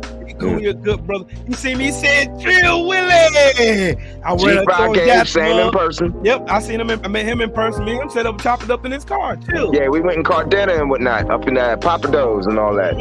We had a ball. You know what I'm saying? We had a good time. I had fun in Dallas. Dallas was good to me.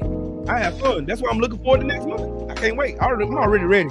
Oh man, I'm happy for you that you get to go, because I remember you last year, the first one, you was like, damn, I can't make this one, y'all. I got priorities I gotta handle. And I was like, damn. And a lot of people actually went that same day and flew back out in the morning because they could only come for the day. Like the homie Architect one. Shout to the homie Architect one.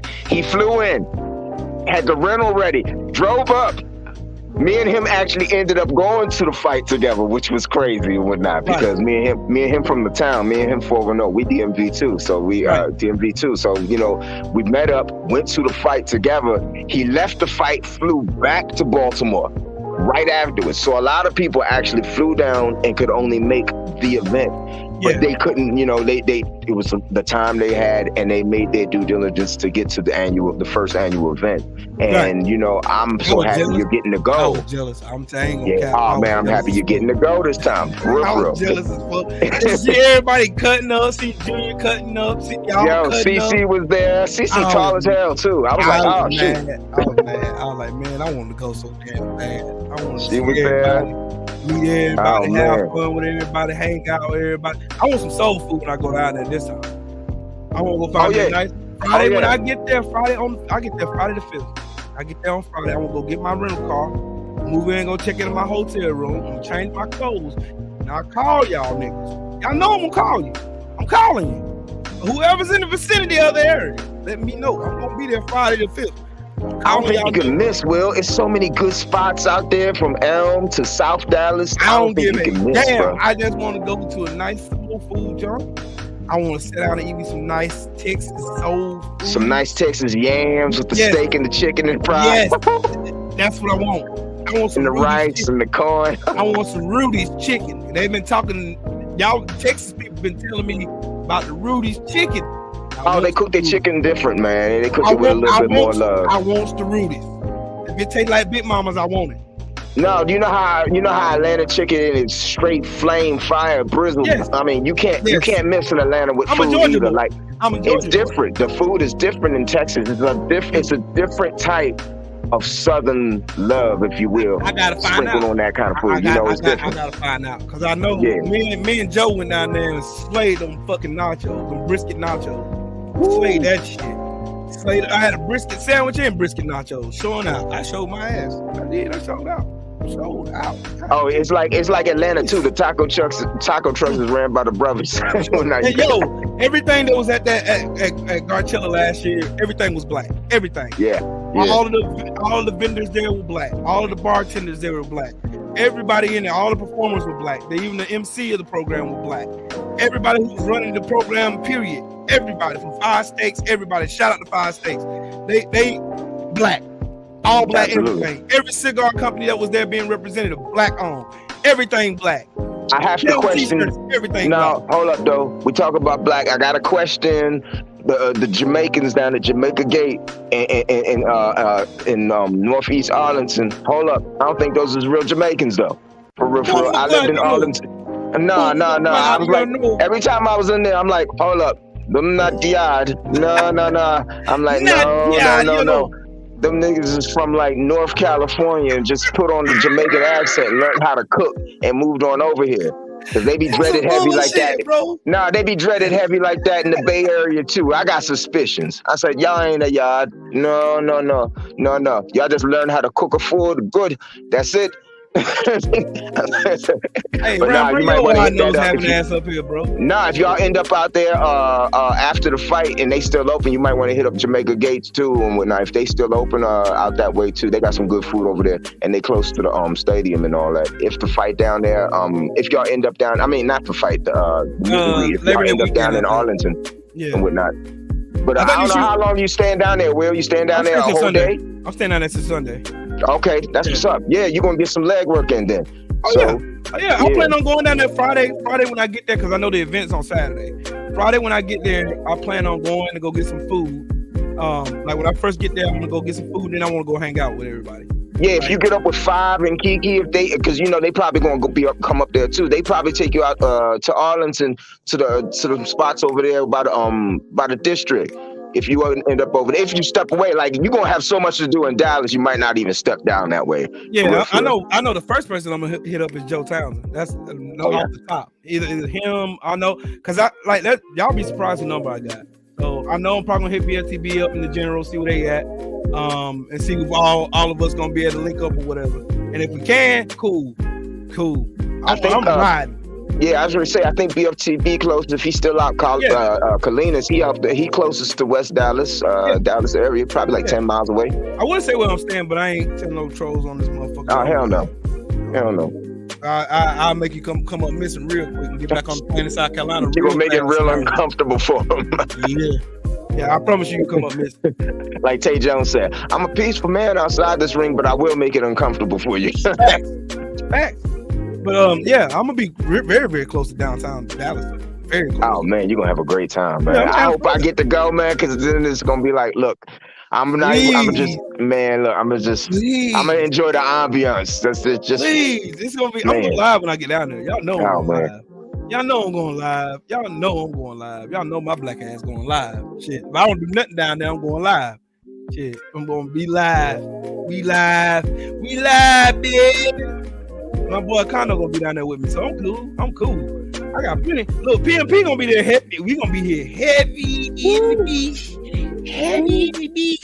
Get them linebacker ass niggas like Joe Townsend and goddamn Black Piper.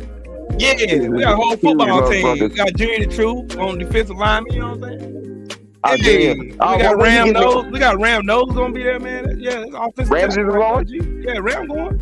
Oh shit! I'm telling you, this shit gonna be lit. Y'all just don't understand what type of party y'all finna miss if you ain't going. It's gonna be a fucking party. Ramsey's going. Ram's going. Yes, Ram is going. Ram Condo's going. I'm going. We got plenty of PMP gonna be representing. We gonna be there representing. Oh damn! We are going to be there representing. Do you know what I'm saying to you? Rams is going. Oh, this is gonna be crazy. Yeah, it's gonna be fun. No, I'm telling you, it's gonna be fucking a movie. I promise you, it's gonna be a movie.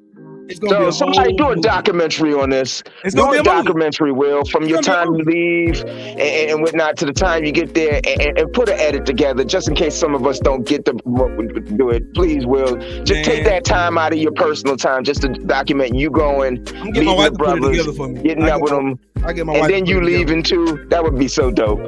Don't you know I'm gonna pull me camera out, let her do what she do? You know what I'm saying? Yeah, please somebody capture that. I promise you, this shit gonna be a movie. This shit gonna be a fucking movie. I promise you. Oh man, that's why I'm hoping everybody who can possibly come go. I mean, you got what? How many weeks though? Like 1, 2, 3 weeks? Wait a minute, let me see. Oh shit, you gonna go to the Generals and play dominoes? The General said he gonna have dominoes up at the crib. I already told him I'm coming. I'm coming. That's why I got a rental car so I can get around. That's dope. I can move around. Dope. I can go at will. I'm going. That's dope. That's so dope. That's so dope. Oh man. I can't wait. I'll tell you what I can't wait on. I can't wait till Junior and Ram roast each other live in person. Oh my God. Oh, y'all know how motherfucking funny this shit about to be. God damn. Then you got BLTB there who's gonna be laughing at everything. I know he's gonna laugh. That's the instigator. Yes, that's the instigator. Me and him both in the same room instigating shit. BFTB falling all on the ground laughing. I can't do his laugh. I promise you, he's gonna be crying. He's gonna be crying. His laugh is so brutal and in your face. It's like, yo, this is really funny, and I'm laughing regardless if you don't think it's funny or not. It's contagious. His laughter is contagious. It is. I can't do it. It's BFT. Yeah, it's gonna be. That's funny. A one of a kind right there, Jersey boy. I promise y'all gonna miss a treat if you ain't going. You gonna miss a treat. It's some hell of a fellas going on down Black there. Black Fan, CC. You got the whole Trill Boston. Y'all know Trill Bill gonna be there too. Trill Bill going. I met them last time. Him and Dev. They pulled up. They pulled up in the what they had. This like luxury Sprinter. That shit was crazy. They pulled up in a luxury Sprinter. That shit was like a Sprinter limo.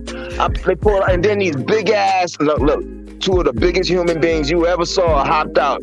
I was like, what's going on here? And I was like, oh, it's the champ. I was like, it's Trill Bell. Look at these guys right here. Cats brought them in. It was all love. They came up in there. It was great. That's when I realized I was standing next to Trill Bell. I had my hair growed out. My beard was just growing in. I'm like, is me this nigga related?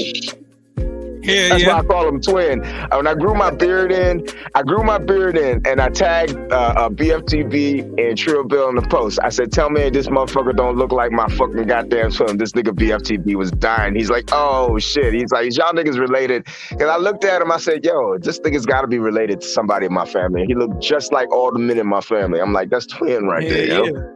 He looks just like all the men in my family. The hair, the beard. I'm like, yo, this motherfucker looks just like everybody in my family. I'm like, this crazy. This shit about to be a fucking movie. I'm telling y'all, this shit gonna be a movie. If y'all gonna miss this shit, I promise you it's gonna be a movie. I promise you. It's gonna be a whole movie out here. And it's gonna be fun. I know we're gonna have fun. Safe travels to everybody who's going out there from the family. Very safe travels to each and every one of you. And I hope please take your time prepping and getting there. And yes, and safe travels to me. I hope you can go, you know. Yeah, man. I hope you can go. They might have to lighter cane me up and send me in and be like, look, just put a needle here, and here, and let me get my pack and let me hit the train and I'm on there. I want to have, you know what? I really want to go down there and have fun with all the family. I really want to get to meet like Black Fight Fan, 78. BFTB. Honestly, I'd rather take the train because then I could take my stuff with me. Y'all. Right. I'm going to sleep. I know I'm going to sleep. I'm going to get up, go sleep probably early that night, that Friday night. I ain't probably going to hang out late that night. And then Saturday, while out. And then Sunday morning, I'm leaving up out of there. So I'm already good. You know what I'm saying? I'm good to go. So I'm good. I'm good to go. And here's what's funny, Will. Here's what's funny. The train... From where I'm like, I drove from Texas to PA when I moved back here. But the train from where I'm gonna leave is right across the street. I would literally walk out the house, get on the train, and hop out downtown Dallas right there. It would, I mean, like, that's what I'm planning to do. Go walk across the street, get on the train, because I get the sleep car, get on that shit, and when I wake up, I'll be in downtown Dallas. Right there off of, where's that at? What's that street? It's Elm and James Street, I think. James is where the train lets off. Somewhere around there. But yeah, it ends up right there and whatnot. So the train, you get off there and it takes you right to downtown. So I would be hopping off, getting on. I have a free room. Here's what's crazy. I got a free room through Borgata Casino. They gave me a free room. It expires in September. I have to show up with the QRC code and everything. This is crazy. I didn't even know I got it. I looked in like my mail. I'm like, this is perfect. They gave me a room. Yeah. It's at the Omni. And the Omni is in downtown Dallas. And that's a nice hotel too. It's for one night. So I would get there, stay overnight, get back on it. So like, I'm really hoping it all lines up. I'm staying 2 nights. So I'm staying Friday night and Saturday night. And then Sunday morning.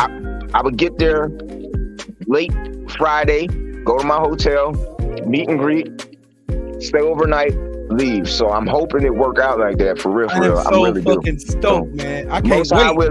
Most High Father God in heaven willing, you know, get Bird off the IR and down to meet the brothers. We're gonna say you gonna make it there. That's what I'm gonna say. I'm gonna speak it into. All right, we're just gonna put that energy out there. We're gonna put that in the air. You're gonna make it there. We're gonna be fine. We're gonna have fun. We're gonna show out. We're gonna laugh and joke together. We're gonna eat, have a good time, and we're gonna turn up. That's what we're gonna do. Oh, I got a dope outfit or two. Me that too. I wanted to. Oh man, I got a dope. I ain't wearing no outfit pants down there. I'm not wearing no pants. I'm wearing number shorts down there. Don't listen to me. Do not fool yourself thinking you're going out there playerific. You're going to be fault out on the corner. Somebody's going to have to do resuscitation. An ambulance going to pull up all crazy. They're going to have to give you all types of hydration, coconut water, and Gatorade while you're in the hospital. You're going to miss the whole event because the Texas heat is no joke. That shit is dry heat. And it will absolutely dry you out from the moment you step out into it. And it's gonna mug you as soon as you get out the doggone plane. I promise you it will. It's gonna mug no, he ain't lying. Like as soon as you get out the plane, it's like, oh shit. It's gonna mug the shit out you. As soon as you get out the plane, it's gonna mug the shit out you. Ain't gonna be nothing. The sun's so low down there, like the sun hang low. The sun hang real low down there. So it's different down there. It's gonna fuck you up as soon as you get out that. Go ahead. Go on down it's there. Relentless heat, y'all. It's like, and where it's windy as fuck. It's windy as hell. Right. So it's like a hot hair dryer. You got hot wind in your face all day. I done been there, done that. I done been there, done that. I'm telling y'all, I know what I'm talking about. Me and Joe went down there and got mugged, absolutely fucking mugged by the Heat down there. They beat our ass down there. Don't do it to yourself. Think you just gonna step out there and just like, nah, I'm wearing no player. Get your shorts right, like Will said. Get your fresh polo top or whatever you into, Sakai, whatever you into. Get that ready. Have your fresh loafers on or whatever it is you're doing, and be prepared to stay inside. Or that Texas Heat gonna grab your ass. So what you thought you was doing, nigga? Word, you should be walking from your car to the venue. That's how much time you should be spending in Texas. Texas Get these fresh skibbity paps from that damn sun in Dallas, Texas. I'm telling you, fresh skibbity paps. No, and it snuck up on me. My first year I was there, it snuck up on me, and this is how I knew. I'm walking in Meisenheimer Park from the park bench where I was over there. We used to call that shit Smoke Park because that's where everybody went and smoked. I'm walking from my bench back to the car. It happened. I'm walking, and then I'm slowing down, and I'm slow, and then I'm on the ground crawling to the car. And I'm like, what the fuck am I doing on the ground? Somebody saw it, and they're like, are you okay? I'm like, huh? Like, I did not know I was crawling to my car. Like, it snuck up on me, like the dehydration shit. And next thing you know, I felt a hand grabbing me. I'm like, oh shit. No, it was a lady. She's like, you were on the ground crawling to your car. I said, I was? She was like, yes. I was like, oh shit.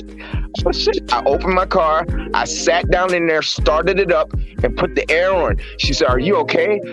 My sister too, older sister. I said, yes ma'am, yes ma'am. She was like, oh, okay. She said, did that heat sneak up on you, didn't it? I said, yes ma'am. Yes ma'am, it did. She said, you're gonna be all right. She's gonna be all right. She said, shut your door and put that AC on. She said, you're gonna be all right. It happened. Random got different heat in Arizona though, because I lived in I went to Arizona before. I was in Yuma. You know what I'm saying? No. I'm from the Northeast though, and you from Atlanta. It don't get that hot. It just gets humid out here. Shit. It gets humid out here. In there. Yeah, Arizona crazy. Like Texas crazy. The heat down there, like the heat up in the Northeast and in the Southeast where we're at, down south where we're at, in the Southeast and in the Northeast, the heat, it get hot, but we deal with humidity because we like right by the water, y'all. Like we right on the water. All right, when you say Baltimore is right on the ocean, Pennsylvania is right there. We right by all major bodies of water, so the humidity be crazy. That's what be kicking ass. Like the humidity, it'll be 90, right? But the humidity will be 92, and it'll feel like 110 outside, and it's only 90 degrees. For real. So that's the thing that be kicking our asses out here. But the heat, we can survive that. We can get around water, dehydration. We know better than to spend too much time outside. But we can manage. Like if we going outside, we gonna go outside. It's not like heat in Texas where you go outside at 7. You're not getting me, man. I'm telling you, get down there and get mugged if you want to. Go down there and get fucking assaulted by that fucking heat shit. Hell. Yeah, I knew it was real when I only saw the people in my hood only coming out their houses at 7:30. Man, I walked my black ass outside the airport, man. I had just called Joe. So Joe's like, man, I'm pulling up, bro. Where you at? I'm standing outside the gate. I told him where my flight was, what airline I was on, where the gate and shit I was at. So he said, I bet I'll be right over there in a minute. So he pulling up. I stepped outside of that fucking airport. Yeah. Shit, I was on the phone with my wife. I said, baby, I called you. That motherfucker punched me in my face, bro. Hey, what you talking about? I said, this heat. Yes. Just like that, too. My sister got there. I picked her up. He said, shut that soft shit up, nigga. Shut that soft shit up. You got to drink Gatorade. Shut that soft ass shit up. You ain't with this. Yeah, I ain't even know it was that many people on my block, Will. Like the first year I lived there until like 7, 8. And then there was all kinds of people. I'm like, where all these people come? Oh, they live here. I get it. Hey, what if I found that video, man? I found that video. Oh, man. Man, AB's my hero, bro. I love AB. AB my hero, bro. AB, hey, I'm glad he getting his ass back in shape, man. To go get in that ring again, man. Look at that. I'm glad he is. That's AB right here, cuz. You ain't with me. You ain't with me? Shut that soft shit up, nigga. That soft shit up. And I know all y'all against me. Him right here, Leonard Allen against me. They want this bitch ass nigga. Leonard a bitch ass nigga too. He can, You don't disrespect me like that. man, shut up. You ain't with Man, shut up. You ain't with me. You me. ain't with me. I'm You with with Jesse. I'm with Mayweather Promotion. You ain't, oh yeah. You ain't with me. I'm a You real ain't with one. I'm a me. real And one. this isn't about me. You guys got to fight Yeah, on all right. Saturday Shut night. that soft ass And the shit best, up. and the That's best some soft man ass wins. shit. That's some soft ass shit. Shut that soft ass shit up. All that soft talking. I know you can Do do it. it. You got to. Shut that soft ass shit up, man. You ain't with me. And I know all y'all.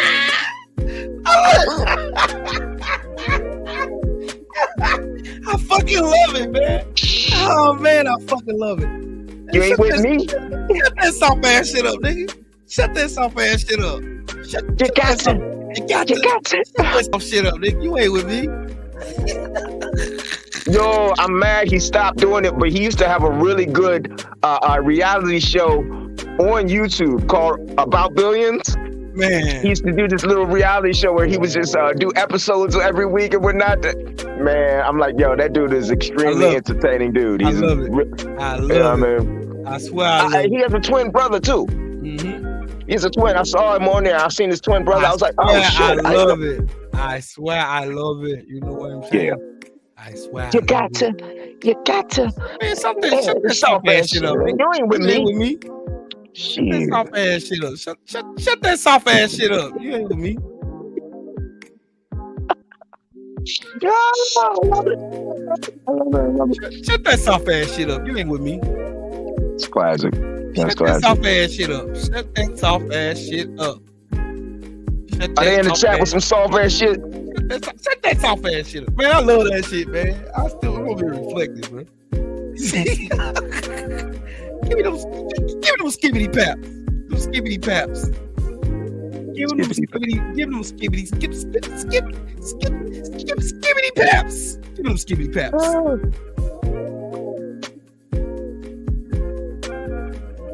Ugh. Well, my guy, I'm gonna go here in this kitchen and cook this turkey bacon though. Man, go do your thing. I'm about to cook. Jump in this chat. I'm starving. I'm trying to figure out what I want to cook today. Do I want to do a roast or do I want to do a meatloaf? Yo, okay. When you prepping your meatloaf, do you incorporate any type of pepper? Ground, like green, ground, red, dried peppers. Like my aunt, she throws the green and the red. She don't put the actual peppers in there because people used to complain about the peppers. So she dries them and grinds them, and it's the same effect. And I'm like, can I get the recipe? She's like, hell no. So I'm trying to steal a good recipe for a good meatloaf, yo. That's the one you In want fact, for your send it auntie? behind the scenes send it behind the scenes if it's real good. It's real good. I'll tell you that now. I'll tell you that off the top. That's real good. Yeah, I'm gonna need that because I'm a cooking ass nigga. I stay with the crock pot on and all that stuff. That's what I do. That's what I do. Yeah. No, my mama taught me, my big mama and auntie, all them taught me, they said, don't wait for no woman to cook you no meal. I'm learning this. My brother's a brilliant chef. My mom and my aunt, Lord rest their souls, they had me in the kitchen when I was a kid. Yes, that's correct. correct. NBA D Nice, what's up with it, man? My grandma and my auntie them had me. My grandma, my mama, my auntie, shout out to them. Love all three of them. All three of them are my angels now, but they had me in the kitchen at a young age. I'm the middle of four brothers and two sisters, so it's 7 of us. And my mom and my dad used to work a lot. Same with us. So, Same with us, Will. man, we had to figure it out. You know what I'm saying? Like, we get home. You got like, 4 sisters and 2 brothers additional? I got 4 brothers and 2 sisters. Okay, reverse for us. Yeah. So I got 2 brothers and 4 I had sisters. to get it. I had to make it work. You know what I'm saying? I had to go Absolutely. make, you know what I'm saying? I had to go make it work. Well, I go in Gregory X. What's up with it, my brother? Had to go in that bitch, make it work. You know what I'm saying? Go in that kitchen and get to it. Like, that's me. Like, I can cook anything under the sun, and it's gonna be good. It's gonna I be believe good. it. No, because you gotta, because when you were sitting there that young, you're watching it. It shows up later. I know how to do this. I have cooked for all. Look, none of my, with the exception of one, the females I've dated, I cooked. Me too. Pause. I don't like what you're cooking. Let me show you how to do this. Who taught you that? They asked. My mama, my auntie. My mom. Sure did. Real shit. When I And cook for my they wife, always told me that. Don't wait on her to cook for you. You learn this so that you can cook a meal for you and yours. And I used to be like, that makes sense. So I learned. man, I cook for my mom, my wife. when me and my wife started dating, I'll never forget this. I invited her over to my apartment. I told her, I said, you ain't got to worry about grabbing nothing to eat. I asked her what's her favorite thing she want to eat. And she said, it don't matter. I said, can I make you something that I got a special? The first thing I ever cooked for was shepherd's pie. It was good. It was really good. It was really good. My Aunt Elizabeth said, she came up to my house, had the candles lit, shit, you know what I'm saying? Had the candle lit music, playing Bobby Valentino. She came in, she sat down, looking all cute, shit, now, the table and shit. Pulled up the table, had the house smelling good. I'm talking about good. She came in, her eyes got big, and she was like, ooh, you tell me you can cook like this? First bite. She looked at me and she said, come here, I'm gonna slap the shit out you. You can tell me you can cook this good.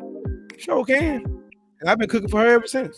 Like bruh, this shit, since the first time we got together, boom, been cooking for her. Salute to you for that. That's That's awesome. I cook. So That's so awesome. Tell her, don't even worry about it. I got you, baby. I'm that dude. I love when brothers cook for their girlfriends or their wives because I've always done it. I never thought I was a sap or nothing like that or some sucker. I always just did it. I always just got out the pans and whatever and just chefed up, and it was just what it was. Let me tell you how I leveled up my wife, though. Let me tell you how I leveled up my wife, though. I gave her the fucking secret to my mama's macaroni and cheese, son. She cooked that shit for a family reunion, and all of it got gone. They're like, who made this macaroni and cheese? My wife was there smiling big as shit like me. Okay, so I'm gonna switch up the saying my Uncle Don used to tell us. Because it might be kids listening, but I'm gonna switch up the saying my Uncle Don used to say us and on my exit. He used to say, young man, he said, you wanna work your way to a woman's heart, you interject what you want there. He said, cook her up, he said, chef her up a good meal. Facts. That is a fact.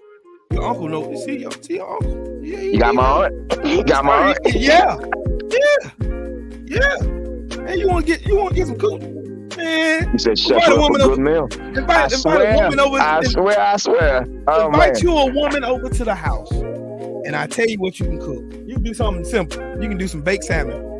Baked salmon, get you some Cajun seasoning. They don't be ready for baked salmon. Get you some slap your mama season. Get you a lemon. Cut that lemon in half. Cut it into fours. Squeeze that lemon on top of that doggone that salmon. Get you a quarter stick of butter. Cut that up on there. Split that quarter stick in half.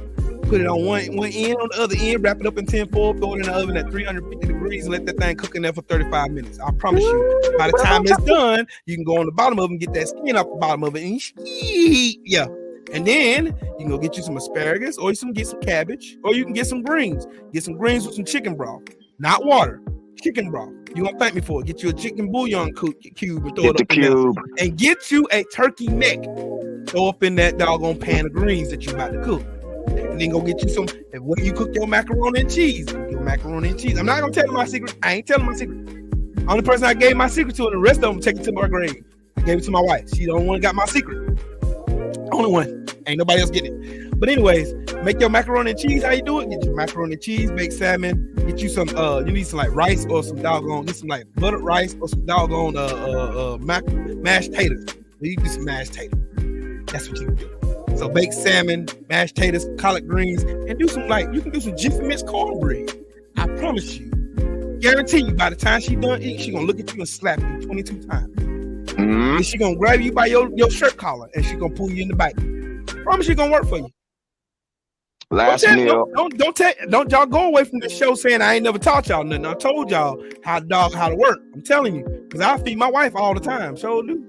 Mm-hmm. I feed her. She know I cook very well.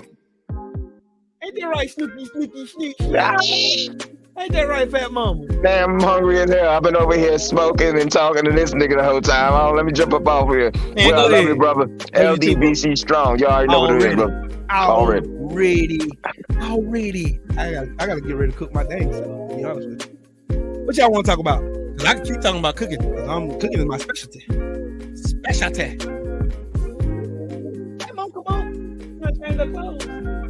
Why you change the clothes for? Hey, Mom, good. Hey, Mom, good. Gonna get back on the show? Come on, Mom. you going, Noodle? Ah, here you go, Noodle.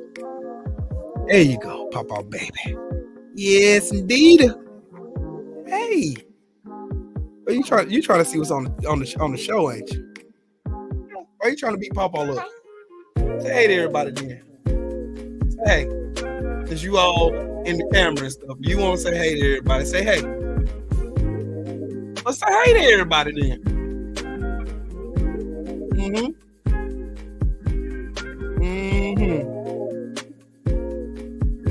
I'm gonna hold the baby head. She gotta hold her own head up. She getting older. I'm gonna hold her head. She sitting straight up on my chest, boy. I done raised 6 babies. I'm a professional at this. I think I got plenty more experience. Dog gonna raise children. She ain't going nowhere. She gonna throw her head back in a second. Why? Where you going, Booker? I hold her head. You hold her head when you feeding her, or when you pull it down like this. You gotta hold the back of her. Notice where my fingers is. My first finger and my thumb is. You notice where that's at? It's on the back of her neck. Her head ain't going nowhere. But she can hold her own neck up. She's a pandemic baby. They're smart. They're smarter than the average kid. Where you going, Mona? Hold on, woman. Hold on. You want to go sit over here? Hold on. Sit right there. All right.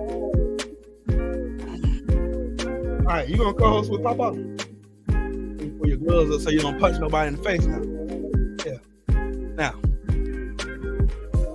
Tell them what you want to say then. What you want to tell them then? What you gonna tell them, Snoop? What you gonna tell them then, Snooter? What you want, my phone? You want my phone, don't you? You want my phone? You want my phone, don't you? Hey, these pandemic babies are different. Main Boxer Biker, tell Picasso, these pandemic babies are smarter than average babies, period. This child was holding her head up before she hit a month. She was holding her own head up. Like, she was up, chilling. Yeah, she got her boxing gloves. I'm gonna put these paws on doggone Picasso ass. I'm gonna put these doggone paws and these Q-tips on. Put these skibbity pads all on Picasso ass. So no, I don't slip nothing, dog. Ain't nothing slipping my grass on me. I protect her with my life. Sorry. Ain't let her fall nowhere. She over here playing with her Mimi right now. Yeah. Can't tell Mimi. You gonna talk to the people? You gonna talk to the people? You gonna talk to the people? Move. Oh man, I hope your nephew get to feeling better, man. The nephew you sent a picture of.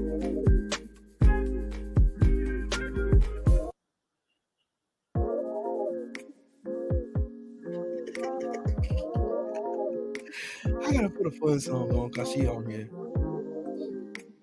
Man, my nephew just started a new job. My nephew just started a new job. Oh man. I hope he's handsome. Little handsome self.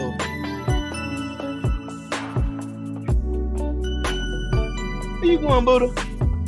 Yeah, but tell everybody what you want to say then. What you gotta say? What you gotta say? What you gotta say? Well, you want to tell them? You want to tell them? You gonna tell him? You gonna tell him? You gotta tell him something? Yeah, prayers up for Sheldon's nephew, man. Hope we kick that Kobe's ass all the way from here to the other end of Jackson, Mississippi. Hey, tell him you praying for him too. Tell him, Momo. You tell him you praying. Hey, I'm gonna tell y'all something. Something I learned about becoming a grandparent. Like, my sister told me, she said, you know you love your kids, right? You'll do anything in the world for your kids. But when you get grandkids, it's a different level. Oh, she going to get. Yes, she going to get. She is tearing this pepper up.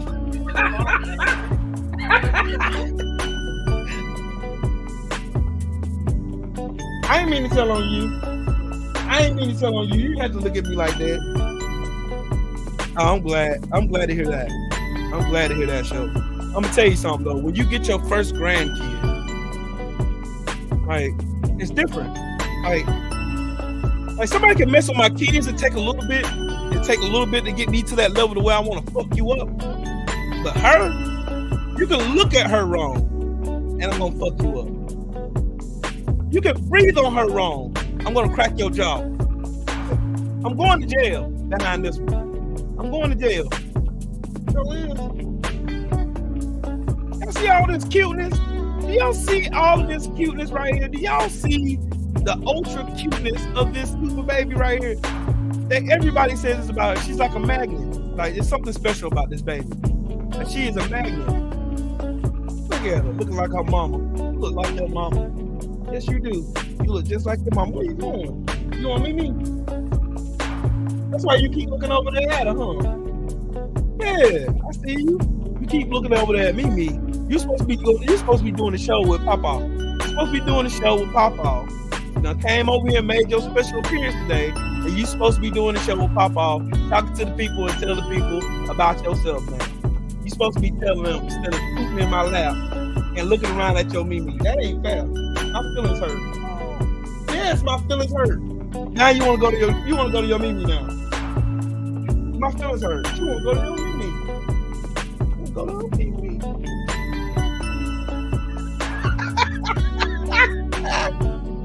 What, boo?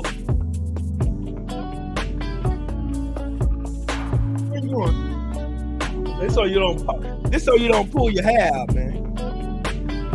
So you don't pull your hair out. Yeah. Hold on.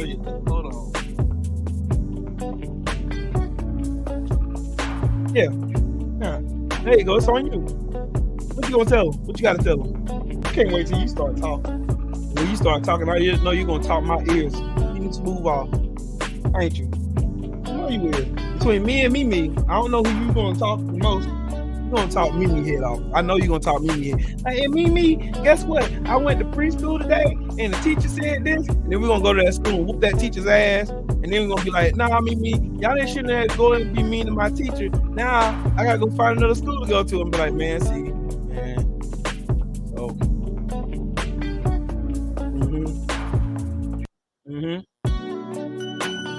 Look, she over here looking at your comment like, man.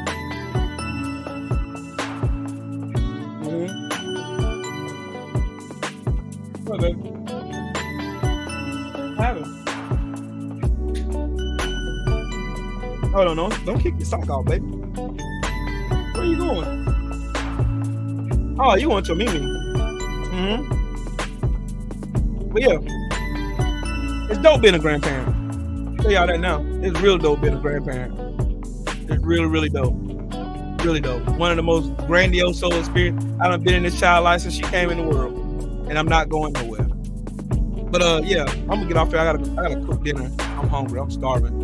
But yeah, if y'all ain't got nothing else y'all want to talk about, we can talk about whatever. But again, shout out to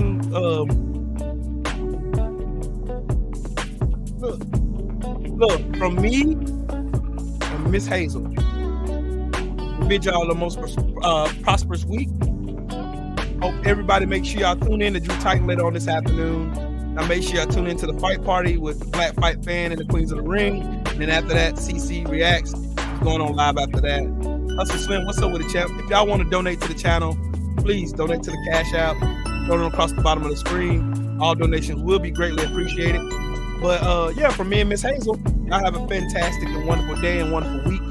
May your week be a blessing. Make sure y'all join me next week, Friday, 8 p.m. Eastern Standard Time for Free Smoke Fridays. And then also next Sunday, 1 o'clock p.m. Eastern Standard Time for Soulman Sundayze. Also right here live on YouTube. Again, on the quest to get back to 1,000 subscribers. I'm at 777 right now. Make sure if you're not subscribed to the channel, to subscribe to the channel. Make sure you hit that bell icon and you'll be notified when I create content. Well, me and little Miss Hazel about to get up out of here, man. Y'all have a fantastic day. And again, go and join Drew Titan. He coming up next in a little while. Y'all have a smooth and fantabulous day, man. Y'all be easy, man. And thank y'all for coming through, hanging out, making this yet another successful Soulman Sundayze. And I'll holler at y'all on the other side. Peace to y'all. Hold on, I gotta put my song on. Dang it. Oh, I forgot. My bad. I gotta put my song on. I put my song on and turn my video back on. Hold on, dog. Gotta turn my video back on, dog. Gotta turn my video back on, dog. Yeah. Who am I? I'm the greatest. Yeah. Who am I? I'm getting paid, bitch. Who am I? I'm so flagrant. Who am I? She take flavors. Who am I? I'm the greatest. Who am I? I'm getting paid, bitch. Who am I? I'm so flagrant. Who am I? She take flavors. Who am I? I'm the greatest. Who am I? I'm getting paid, bitch.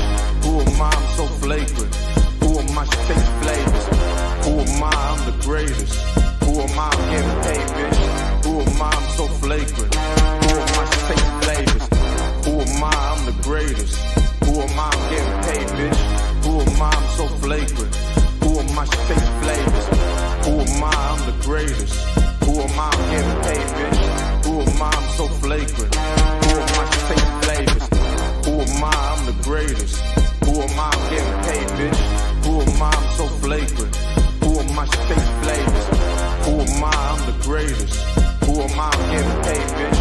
Who am I? I'm so flagrant.